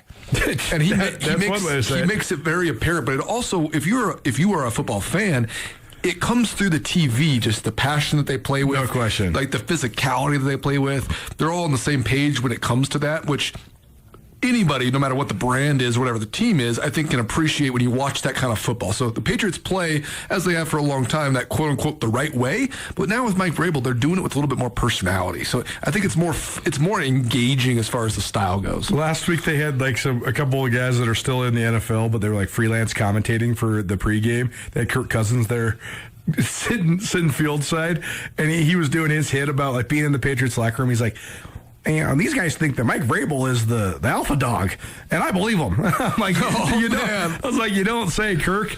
Mike's the alpha, huh? I would have never guessed that when he's like literally jumping into the pile. He gets bloody like once a month because he hits his face on somebody's helmet. It's quite a deal, quite a persona switch. On that note, Nuanez Now 102.9 ESPN Radio. It's all football all the time, probably presented by Sportsbet Montana. Speaking of, Bill Belichick not into the Hall of Fame. What do you think? What do you think of the snub and Belichick not being a first ballot Hall of Famer? You know, I think this is a good conversation to have, Colter, because I think it's relevant for all the sports. Sure. You know, the NBA has become a little bit different with how they let guys in. If you play long enough and you know, it's pretty easy to make the Basketball Hall of Fame. It's not that you'd call it easy, but it's not necessarily super difficult. Right, and the Naismith Basketball Hall of Fame, it's worth defining, is all of basketball. So if you have a good college career, you have a good pro career, like there's a chance you're going to be a Hall of Famer, especially if you play for any kind of duration. Right. Major League Baseball, on the other hand, is very hard to get in. You know, there's been some guys recently that were a little bit of a surprise to me, but overall, it usually takes guys a long time to get, you know, who famously was missed it recently by just one vote. Was it Derek Jeter? Maybe. Just recently, there was a guy that missed it by one vote, the unanimous, where everyone's all in. In football, it's kind of a mixed bag here. And I heard this take, and I want to get your opinion on it, Colter.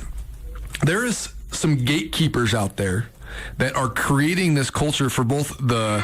Was it Manny Ramirez that missed it narrowly? I can't remember who it was. I digress. There are some gatekeepers out there that are making these Hall of Fames kind of based on the 50 or 60 voters, yes. Men, women, whoever they are, voters, are making up these arbitrary rules and kind of gatekeeping what the Hall of Fame is supposed to be. The Hall of Fame is supposed to be a historical, almost a museum. A museum, yeah. Of record. Yeah, archiving of history. That should include everything that's based off of what the fans' experience was with the sport. Yes. Bill Belichick has to be a first ballot Hall of Famer in the NFL because that's what it is, and that's how the fans perceived it, right? Exactly. So there's some gatekeeping here that's saying... You have to affirm what I saw. I watched Bill Belichick play in the Super Bowl every freaking year of my life from when I was in 7th grade until after I graduated college. And we can have a big conversation about baseball, but like, how can't the steroid guys be in there? You just have to put them in there. It happened. Put them in their own wing and call them cheaters. Call it the cheater wing. Right. They have to still be in there. Yes. These are Hall of Fame players that had Hall of Fame careers, whether or not they cheated or not. So are we thinking, is it been reported, I haven't followed this closely enough, that Bill Belichick is not in due to the scandal, due to Deflategate, or due to the filming? The people that voted against him say it's because of Spygate and Spygate. Okay, wow. I just don't agree with it. I mean, Seth Wickersham wrote a great book about the Patriots, and he posted an excerpt yesterday, and it's about his conversations with first Roger Goodell and then Roger Goodell's conversations with Mike Shanahan. Interesting. When Mike Shanahan was still coaching in the NFL. And Goodell basically says to Shanahan, what do you think about this egregious cheating that Bill Belichick did? And Shanahan says, I can't believe I didn't think of that first. Like, how smart are you? He's like, how smart are you to film this? And he goes, Roger, we got a whole staff of photographers that take pictures of signals. He goes, Peyton Manning's the greatest signal stealer in the history of sports. We're all stealing each other's signals all the time. All the time, right. Bill just figured out a way to streamline it and video it. And Goodell's like, you don't think this is cheating? Shanahan's like, I think it's brilliant. I can't believe I didn't think of it. Right. I mean, you see it on every college sideline. You see guys with literally walls blocking off signal callers. They have different colors on, and they have multiple guys that are doing dummy calls because they're getting stolen at every level, let alone the NFL. So yeah, it's wild to me, Colter, because again, for the record, Bill Belichick's the greatest football coach of all time. There's not really any argument, right? I mean, totally. Well, and as at any level in any sport, I mean, he's got to be one of the 2 or 3 greatest coaches of any sport, but let alone in the NFL, he's the guy. As I have always said too, okay, if you have a cheating scandal like Barry Bonds with steroids or Bill Belichick with this, either Spygate or Deflategate, and you have actual tangible proof of when these indiscretions occurred, remove those, completely erase those from the person's resume, and then consider the resume. Yeah, Barry Bonds was a Hall of Famer before he ever took a steroid. Exactly. Yeah. Barry Bonds won 5 MVPs before he ever took a steroid. Totally. I mean, he was 400 homers, 400 steals before he ever took a steroid. Yep. 10-time Gold Glover. So you want to just cancel Barry Bonds' last 350 homers? Fine. You want to say that he's not the home run king? He doesn't get the single season record. He doesn't get Hank Aaron's career record? Fine. He's still a Hall of Famer. So is Manny Ramirez. Exactly, man. So Belichick, okay, let's say that Spygate and Deflategate each led to a Super Bowl championship. Take them away. Still got more Super Bowl rings than anybody that's ever done it. Got 4 of them, 5 of them, 4 of them. He's got 6. He's got 8 total because he's got 2. He's got 2 with the Giants. Yeah, as a coordinator. Been to the Super Bowl 12 times. Wow. 12. Gosh, dang. So I can't see how. And then look at his tree, and I don't know, man. The fact that he was the general manager and coach for a team. Tom Brady went to the AFC Championship game 15 times during his NFL career. You're talking about, you're in the Final Four every single year. The guy who built that roster, Bill Belichick. He sure did. Guys like Julian Edelman and Danny Amendola and Rob Ninkovich and even Mike Vrabel and Teddy Bruschi and Richard Seymour and all sorts of guys. If they would have gone anywhere else in the world besides to New England, we have no idea who they are. But they go there, and Belichick puts them in the position to succeed, and they thrive. And I just think it's crazy. It's disrespectful for him to not be a first ballot Hall of Famer. That said, they have to get him in next year. Robert Kraft is up for the Hall of Fame next year. Oh my gosh! You can't have Kraft in before Belichick. Oh, this is terrible. What a miss! What a miss! Just put him in the Hall of Fame. He's a Hall of Famer. I just don't get it. So, and I'm fine with the asterisks. I'm fine with it. Sure. I don't care. It's just you have to put guys like this in the Hall of Fame. Baseball, we can get into a deeper conversation maybe this summer about what that actually means, because it is a really... There is a barrier to entry in baseball, and I get why. Because cheating in sports started in baseball, and it's a huge piece of the narrative and the story, the history of baseball. But in football, sign stealing. I love that in Deflategate. I think it was in the Super Bowl that year, or wherever the last game was, when it had already been out. It was kind of buzzing around the football community how the first pass of that last game in the Deflategate era was intercepted. I thought it was hilarious. It's clearly it's just helping so much because it's just the ball's a little bit deflated. Also, man, we can just go down the rabbit hole on this forever. It is Nuanez Now, 102.9 ESPN Radio. Last point on this, though, for now, is there's certain stuff that the Patriots were doing that a lot of teams were doing, and that the NFL decided to go at the Patriots for because everybody in the NFL couldn't beat them. They were the outcasts because they were the dominant team. Sure, yeah. Mike Shanahan, bless his heart, for being like that and being straight with Roger Goodell. Because the book goes into how all these other coaches were like, oh, here's our advantage against the Patriots. Let's pile on Belichick. Right. Let's make sure that they get derailed. Let's get Tom Brady suspended so these guys can't, operate or whatever. And there is so many stories of equipment managers and quarterbacks manipulating the inflation of the balls. That is not a crazy thing, man. I'm not throwing anybody under the bus here. I'm not going to use names because I don't want anybody to get in trouble. But like the quarterbacks that play college football in the state of Montana absolutely go to the equipment guys and go through all the balls and say, this one's good, this one's good. I like this one, I like this one. They're not manipulating the inflation of them, but like the quarterback gets to choose the ball and how he wants it to be. Yep. And how hard he wants it to be and all that sort of stuff. So I don't know. It's just a lot to do about nothing. Okay, so last week, 2 different games. Just in terms of the styles that were played, the early game, the AFC Championship between Denver and New England, was an absolute throwdown slugfest. That's what you anticipated, given the prowess of the defenses. But then you factored in weather, and you factored in the part that Denver was operating with a backup quarterback, and it just sort of accentuated that. But the Patriots do figure out a way to emerge. Kicking has been the story of this playoffs. The lack of quality kicking has been the story of this playoffs. So start there. What do you make of that? Why do you think it is so hard right now for these elite teams to find a good kicker? Have you ever kicked at NFL football? Yeah, you kicked it probably 6 yards when you tried. I think it's so much harder than people think. Yeah, I think it's the pressure, the conditions and outdoor conditions and the weather. It's huge. You're playing in Chicago. You're playing in a driving snowstorm in Denver. I mean, this is already a hard task to accomplish. People who are on the listening right now are like, "Come on, they get paid millions of dollars. They should be hitting 95% of these things." I do agree, but in a sense, I think that I probably give them a little bit more leeway, and I wish NFL coaches, Coulter, would take the easy points when they're given and not make these kickers try to kick 48-yard field goals outdoors in Chicago. Like, what's the point? Take it when you can get them. Take it when you can get it. The Broncos should have taken the field goal early, no question. If you give that one to him, too, he might get a little bit of confidence, warmed up. Like, give him one. Here's a hot take.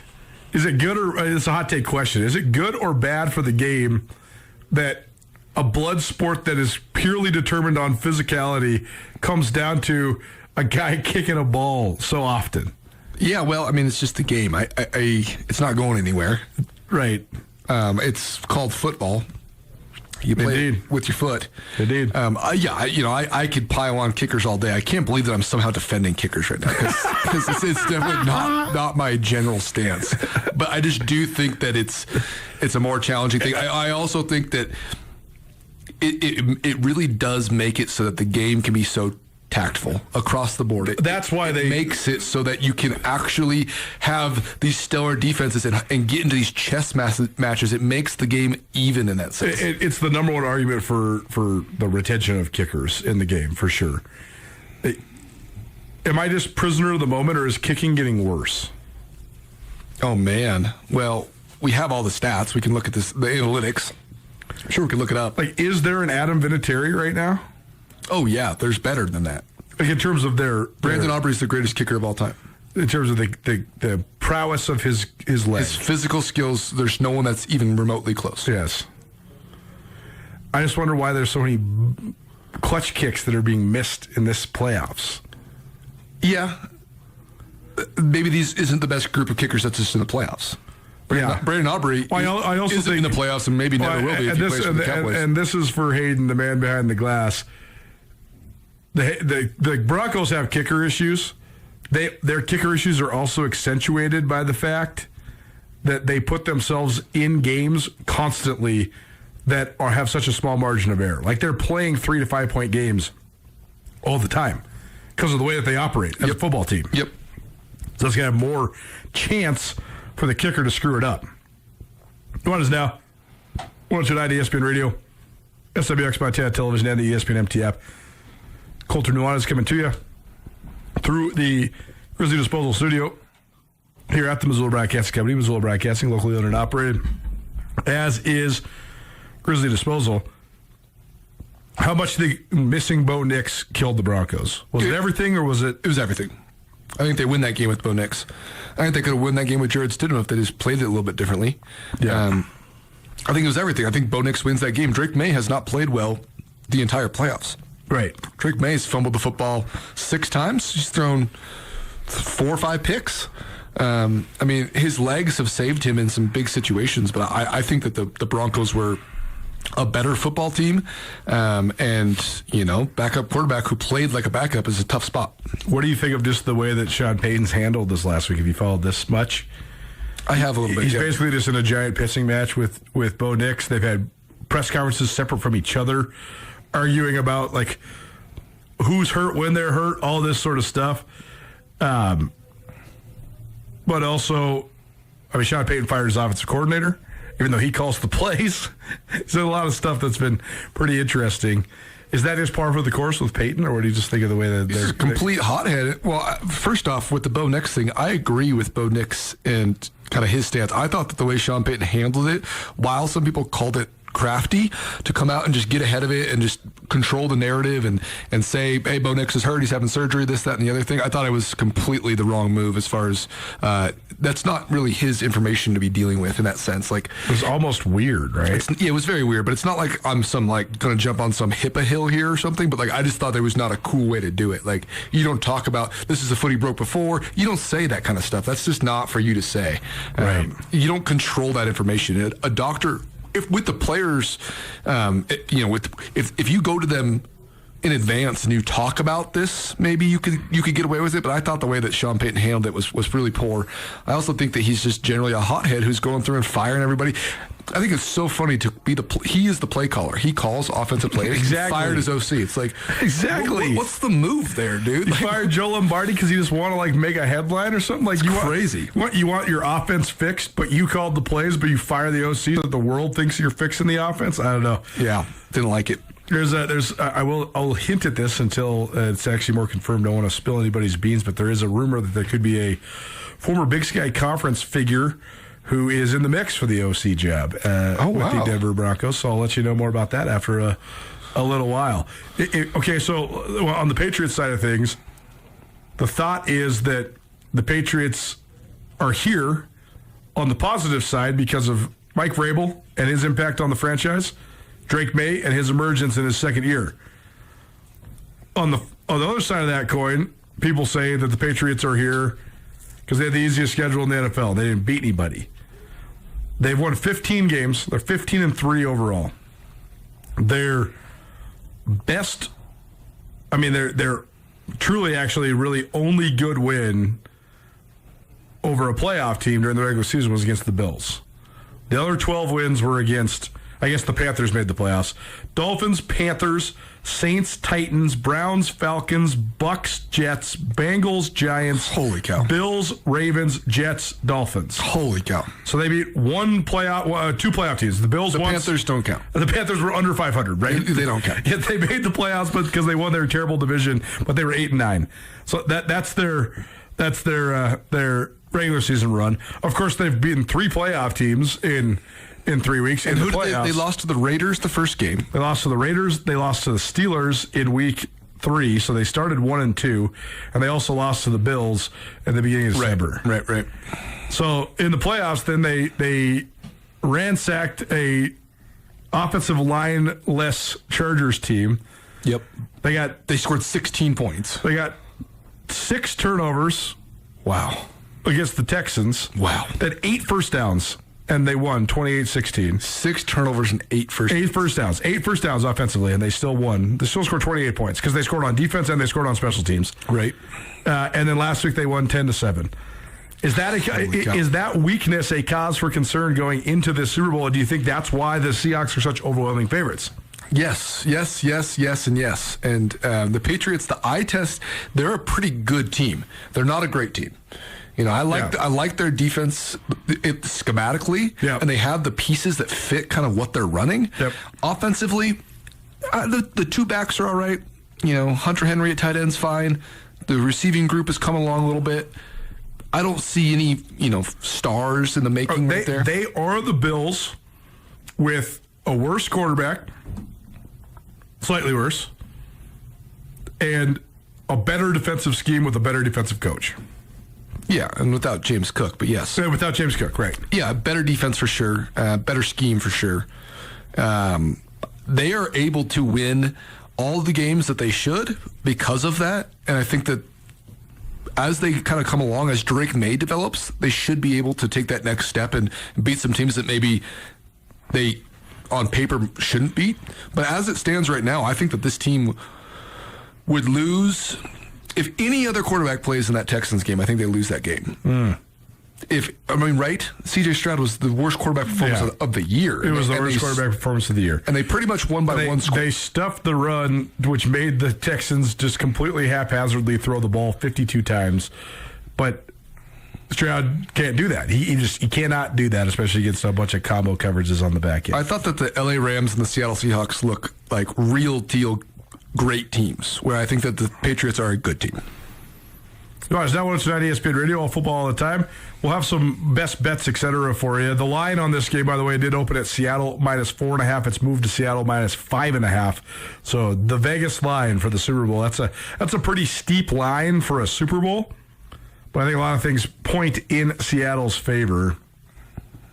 Seattle's wins. Seattle's got a little better resume. Decent resume. Seattle beat, we'll just count playoff teams. They beat Pittsburgh. They beat Jacksonville. They beat Houston. They beat the Rams. They beat twice. The Rams once in the regular season. They beat the 49ers, and they beat Carolina. So 6 playoff wins for Seattle in the regular season, and then blew out San Francisco, outlasted the Rams. So the path has certainly been tougher for Seattle to get here as well. I asked Marty Morningweg this on Monday. Who deserves more credit for the resurgence of the Seahawks, Mike McDonald or Sam Darnold? Oh, wow. Well, you got to say that it's Mike McDonald. Yes. You got to say that defensively, they're as good of a unit as there is in the league. I thought that the Texans are probably the best unit in the league, but that was thwarted. So, Seattle's right there as far as offense or defense. Yep. I think that their defense is as good as it gets. You got to give the front office a lot of credit. They've drafted really well. They have. I love some of the guys that they've picked up. They also revitalized the careers of a couple guys that have always been very talented, but they were always sort of mercurial and up and down. I mean, Dexter Lawrence, you could see just how unbelievably explosive he was. He had the one huge year in Dallas, but then he was just all over the place with the Cowboys. Seemed like he couldn't really handle the pressure of being there. Now that he's in Seattle, monster. Leonard Williams, one of the big busts of his draft era. And now that he's in Seattle, one of the best players in the NFL. So, I mean, those two guys itself, you pair them with Byron Murphy, that's one of the best defensive fronts in all of football. And then you stack it up with an elite secondary as well, and all of a sudden, it's very similar to how we talk about the Texans. Great up front, great on the back, and now you have an elite defense. Yep, no doubt. And I think that you mentioned Byron Murphy. I think Byron Murphy is one of the most underrated players in the NFL. I mean, he has to be one of the 10 most physically freakish players in the league, right? No doubt. I mean, he's 6'6", 250. He's 350. Sorry, 350. Yeah, 6'6", 350. He is that dude. He runs a 4.8. He plays with an edge.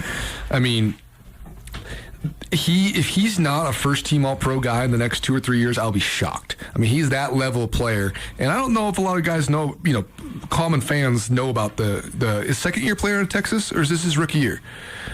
I think it's his second year out of Texas. But yeah, I love everything about their defense. And again, schematically so sound when you can play with such good coverage. You have an elite nickel. You have guys that can play man coverage. You can do so much up front. So it really does start, I think, in the NFL. So many people talk about football. It all starts up front. Yeah, you have to control the line of scrimmage. But in this modern day NFL, if you can cover guys, then on defense, you can get so creative. And that's where you cause not only mismatches, but you can cause absolute havoc on the quarterback. We're talking about getting after the quarterback, putting your hand in the dirt. You have a pass rusher. Those are all important. But if you can do it as a team, which is the Texans and the Seahawks, they have elite guys on the edge. Don't get me wrong here. But it's such an important part of their defense to get 5, 6, 7 guys involved in getting after the quarterback, and it makes it so hard, down in, down out. Sorry, mistaken Byron Murphy with his other buddy, who is also from Texas, who's 6'5", 365. Byron Murphy, just a paltry 6'1", 316 pounds, but he still ran a 4.8. I promise you, man, the 6'6", 350 guy, that sounds terrible. It sounds painful. You do not want the 6 foot 315 guy. It's the last thing you want. It's the last thing you want, man. But Byron Murphy did, in fact, run a 4.8 at the combine, 34-inch vertical, 28 reps, 9.4 broad jump, 316 pounds, 9.4 broad jump. Pretty explosive. 144-inch biceps. Pretty amazing, the level of freakishness. It was obviously a great win for Seattle last week, and they were able to outlast the Rams. And I mean, that was just an excellent game. So much of it was buoyed by Seattle's home field advantage. How do they carry it? I mean, what gives you confidence in the Seattle team, or what is the thing that you look at in terms of this matchup with the Patriots next week? Well, the Super Bowl's on the West Coast, so I love the body clock conversation. I mean, these are professional athletes. They're going to be there a week before. There's just a couple hours, but I still think that it's relevant. It's relevant. I think that the way the fan bases travel, all those sorts of things. Defense is going to win this game, and we talked about the last 4 teams remaining, the last 6 teams, the last 8 teams that were left in the NFL playoffs were 6, 7 of the best defenses in the league. And now that this is the best defense remaining, I think it's the best unit remaining, and I think that's what gives them a huge advantage.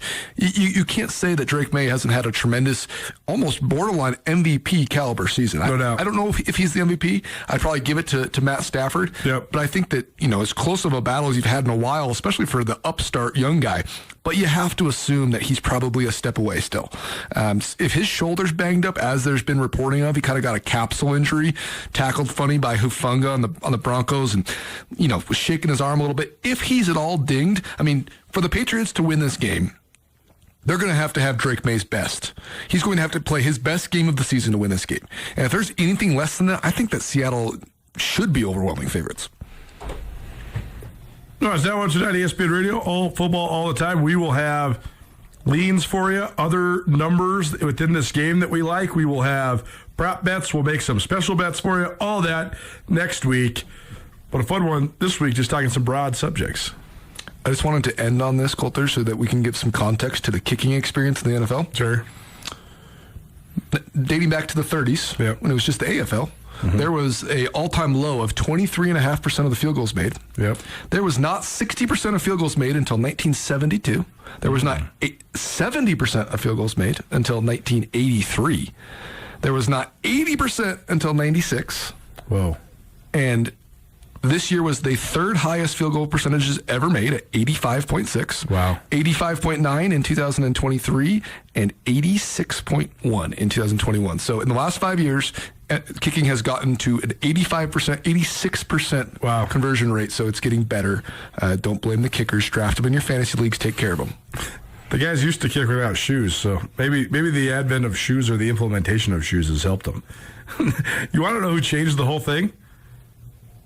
Montana State's finest, Jan Stenerud. He sure did. He was one of the first guys to help the Chiefs win the Super Bowl way back in 1969. First Big Sky Conference player to ever get himself a Super Bowl ring. The only kicker, I think actually a couple kickers have gotten elected since. But There's been 2 since. Yeah, he's the first kicker in the Pro Football Hall of Fame. All football all time, representative of SportsBet Montana. We'll see you next week for this segment, and we'll see you on the other side for this show. Don't change it now. Keep it right here, 102.9 ESPN Radio.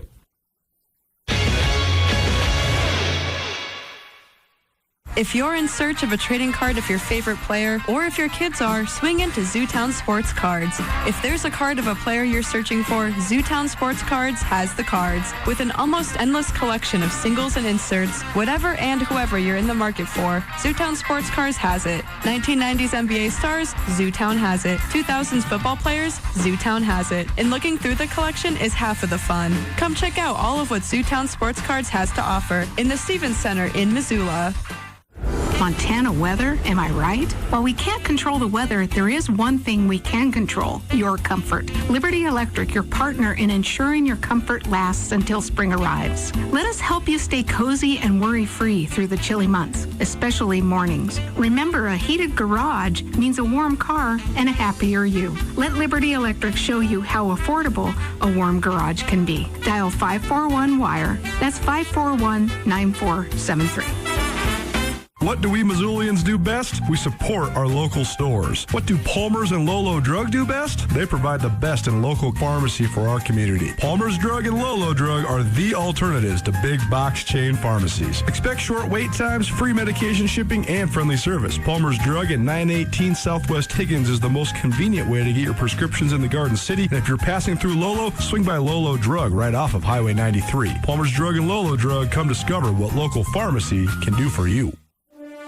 This is Simon McCann, Bitterroot Market President of Stockman Bank. We are proud to be the statewide sponsor of Montana High School Association Sportsmanship Program. At Stockman, we believe qualities of good sportsmanship matter. On the court, on the field, and in the community. Our future leaders show respect, take pride in their community, and display grace and dignity. We wish all teams good luck, and remember, tomorrow's leaders are built through good sportsmanship today. Stockman Bank, Montana's brand of banking, member FDIC. All Nations Health Center is committed to keeping you vibrant and full of energy by supporting your physical, mental, and spiritual health. All Nations Health Center in Missoula offers a variety of services to the Indigenous and non-Indigenous people of Western Montana. All Nations offers primary care doctors, behavioral health services, mental health counseling, and even dental. All Nations currently serves more than 2,000 registered clients who are proud Indigenous people. For more information about how All Nations Health Center can help you, visit allnations.health. Password dive. The sailors of the USS Montana build on legacies every day. Monty Weiser, Missile Technician, 2nd Class. USS Henry L. Simpson, 1971. I love that boat. The Montana is so much more technology advanced than we were. For more, go to ussmontanacommittee.us.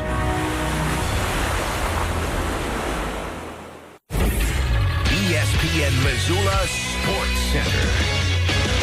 Jackson Presley has a new recruiting destination again after his previous signing fell apart. Hello, I am Colter Nuanez. Presley, a highly regarded and uber-productive quarterback who led Kalispell Glacier to the 2025 FAST-AA State Football Championship, signed with Sacramento State in December. The day after signing his national letter of intent, Sac State head coach Brendan Marion bailed to become the offensive coordinator at Colorado on Deion Sanders' staff. Presley was released from his letter of intent per NCAA rules and was back on the open market until this weekend. On Sunday, Presley announced on his personal social media that he's headed to Portland State to play for his new head coach, Chris Fisk. Presley was a 4-star recruit when his family moved from Southern California to Kalispell following his freshman year. Presley had strong interest from schools across the country, including Oregon and Florida State. By his junior year, Presley committed to Boise State, choosing the Bronx over schools like Arkansas, Arizona, Colorado, Missouri, Virginia Tech, West Virginia, Oklahoma State, Texas A&M, and Washington State. The last spring, Presley abruptly decommitted from the Bronx and opened his recruiting again. He went on visits to Montana and Montana State, swiftly choosing the Bobcats. That lasted a few months before he decommitted again and committed to Sac. Presley is one of the most productive quarterbacks in the modern era in Montana. He threw for nearly 8,000 yards and 80 touchdowns in his career, including 2,221 yards and 27 scores against just one interception during his senior season as Glacier went undefeated and won their first state championship in 2014.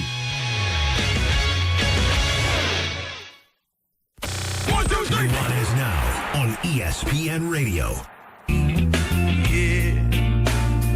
It turned to demons of greed, that's me. Where I go, I just don't know. Like gotta take it slow. When I find my peace of mind, I'm gonna give you some of my good time. Today, Welcome back. 102.9 ESPN Radio, SWX Montana Television, and the ESPN MT app. Colter Nuanez coming to you through the Grizzly Disposal Studio here at the Missoula Broadcasting Company. We have a new Class C spotlight, which is highlighting storylines around Class C basketball as the Class C tournament coming to Missoula here in a little less than 6 weeks now. We are officially starting the sponsored part of this next week, but we do have at least one organization that's on board. Valley Christian School here in Missoula. They are a Class C school. They're the only Class C school in Missoula, and they love the idea. So they're on board. It is a small private school that is dedicated to enriching the lives of families as well as young people. You can find out more on everything Valley Christian has to offer by visiting valleychristian.org. Jeff Safford doing some intense research this week on the Class C Spotlight. Class C high school basketball coverage continuing here on 102.9 ESPN Radio, the ESPN MT app, SWX Montana. Last week we were looking at things on the boys' side of the equation, now shifting over to the girls' side of Class C hoops. And this week we'll be visiting with the head coach from the team in the most recent rankings, ranked number 1 in the state in Class C girls basketball. A co-op school, Denton, Geyser, Stanford, and Geraldine, a 13-0 record entering this weekend. Their head coach, Bo Smith, with us here on ESPN Missoula. Bo, which one of the towns do you call home? Stanford. Stanford, there you go. I knew it was a little bit of I don't want to call it a rigmarole, but it was a bit interesting trying to reach out to these different schools and get your contact information. Was who's going to know where to find Bo. So thanks for coming on with us. Oh, yeah. Appreciate it. So it's been a good start for you so far in this portions of the season. You got Millstone coming up on Friday and Belt on Saturday, but a 13-0 start. What have been some of the keys to this great run so far this season? The girls been working real hard. They put a lot of time in the off season, just, playing in some tournaments. And, we got one girl who plays some AAU basketball, and then we had some other girls that just put a lot of time in on their own, just getting a lot of shots up this summer and doing things like that.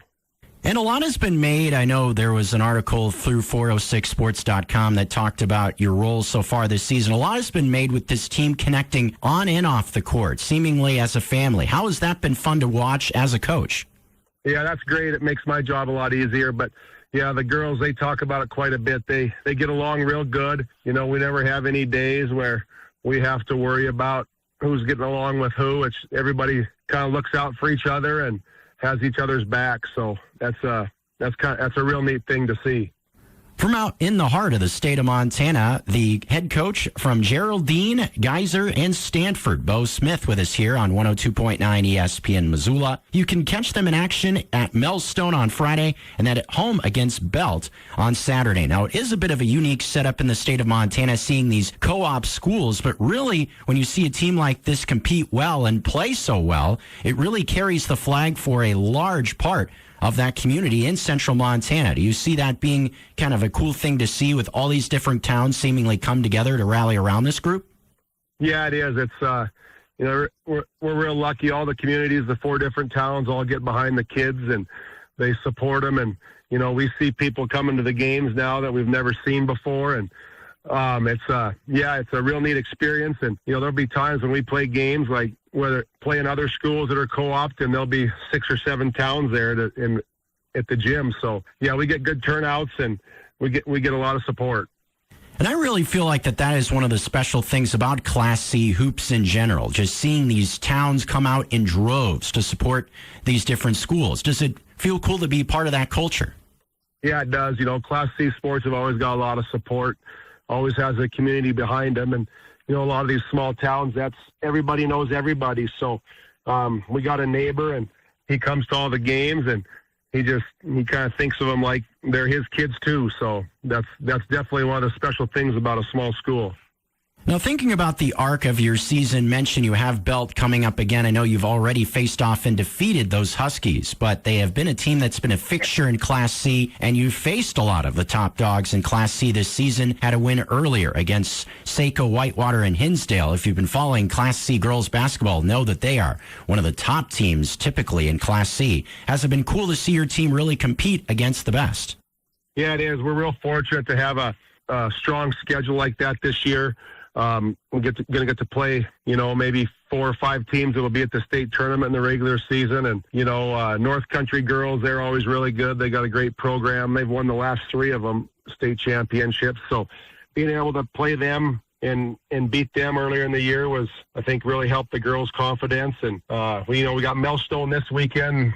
They're number 2 in the state. So we're really looking forward to that one tomorrow too. So, yeah, but our strength of schedule has been a real plus this year.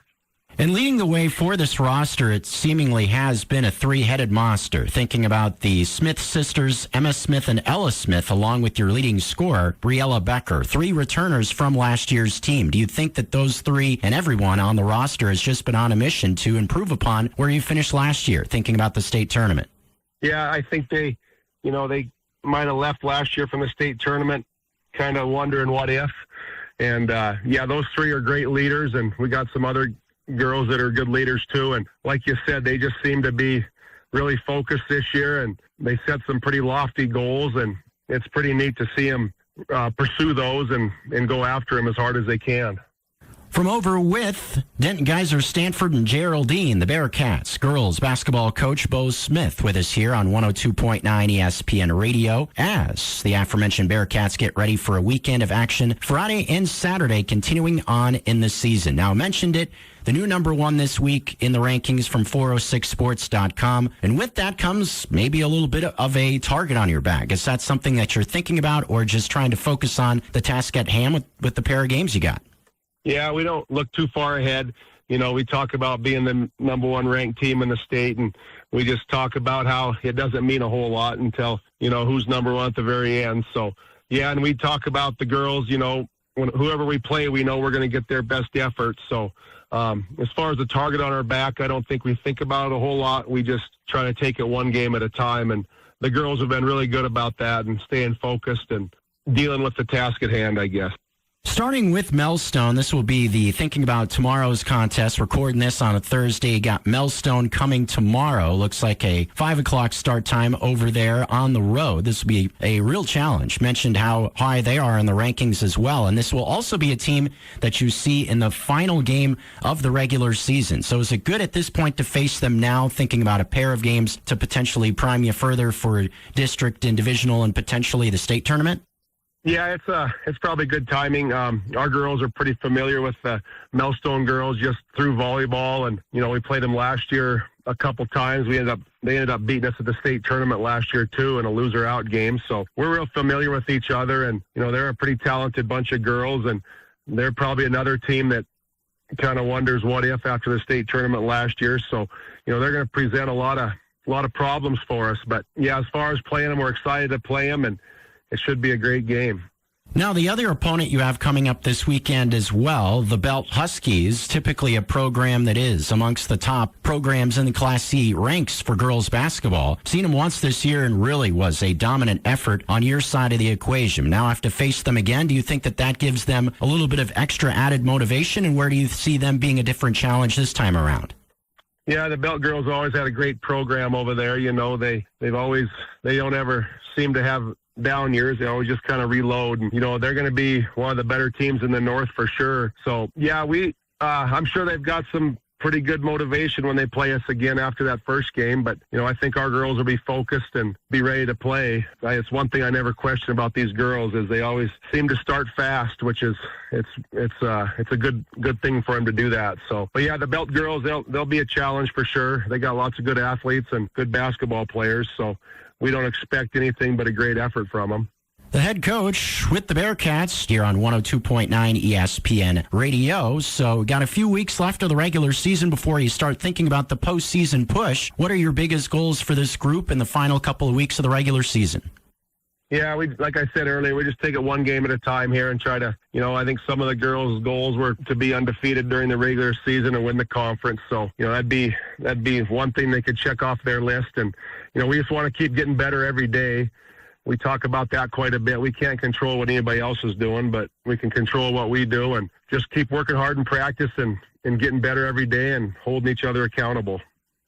Number one ranked team in Class C girls hoops, the Denton Geyser Stanford Geraldine Bearcats. Their head coach, Bo Smith, with us here on 102.9 ESPN Radio. Catch them in action tomorrow at Melstone and then Saturday against those Belt Huskies. Thanks for spending some time with us today. Yeah, thank you. This Saturday night, college hockey hits full rivalry mode. The University of Montana Grizzlies face Montana State in the regular season finale at the Glacier Ice Rink. Puck drops at 7:30. The Grizz are going all black, and they want you to match it. Wear your black Grizz gear, pack the rink, and bring the noise. Tickets are available now at grizzhockey.com. Catch the Bobcats and Grizzlies this Saturday at the Glacier Ice Rink.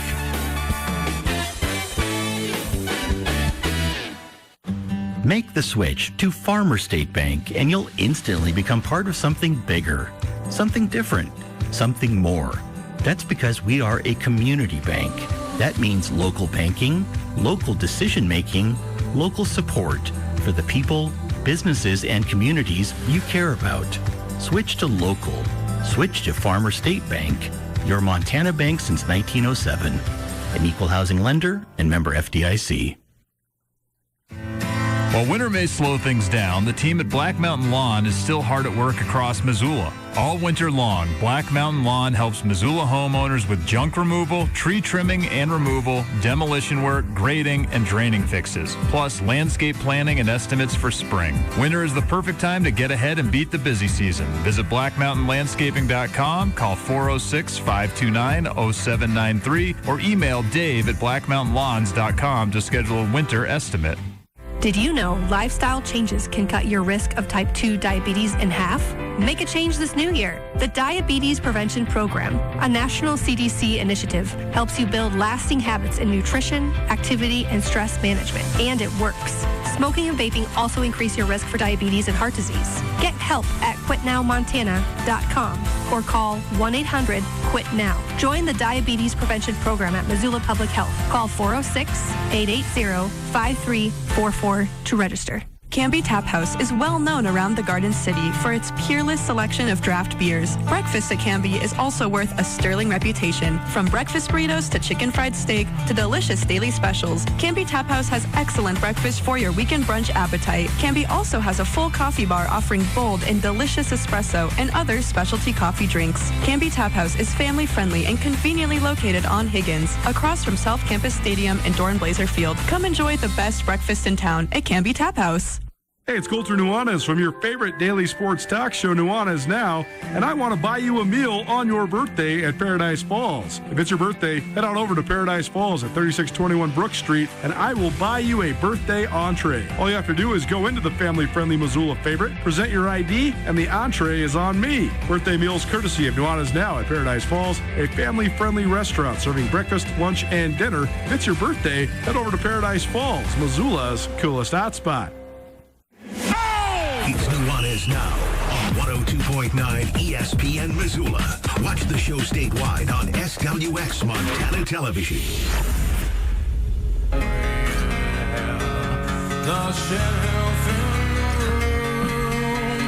Appreciate you for hanging. If you're missing the show today, you can always find it on the podcast, which is available on all your various podcast hosting platforms. Ton of fun guests for you, including Mike Bibby, former Sacramento Kings point guard. We also talked a bunch of NFL, and Jeff Saffer with an update on Denton, Geyser, Stanford, Geraldine, the four-town co-op. That's number one right now in Class C girls basketball. All of it on the pod, available on all your various podcast hosting platforms. Tomorrow, back at it. Well, full results of what goes down in Big Sky Conference basketball tonight, plus high school basketball results. Rajim Seabrook will kick it with us for a little while. Carolyn, she does no sports, and it's rivalry hockey. We'll see you tomorrow at 4 p.m., 102.9 ESPN Radio. Are you a vacation rental or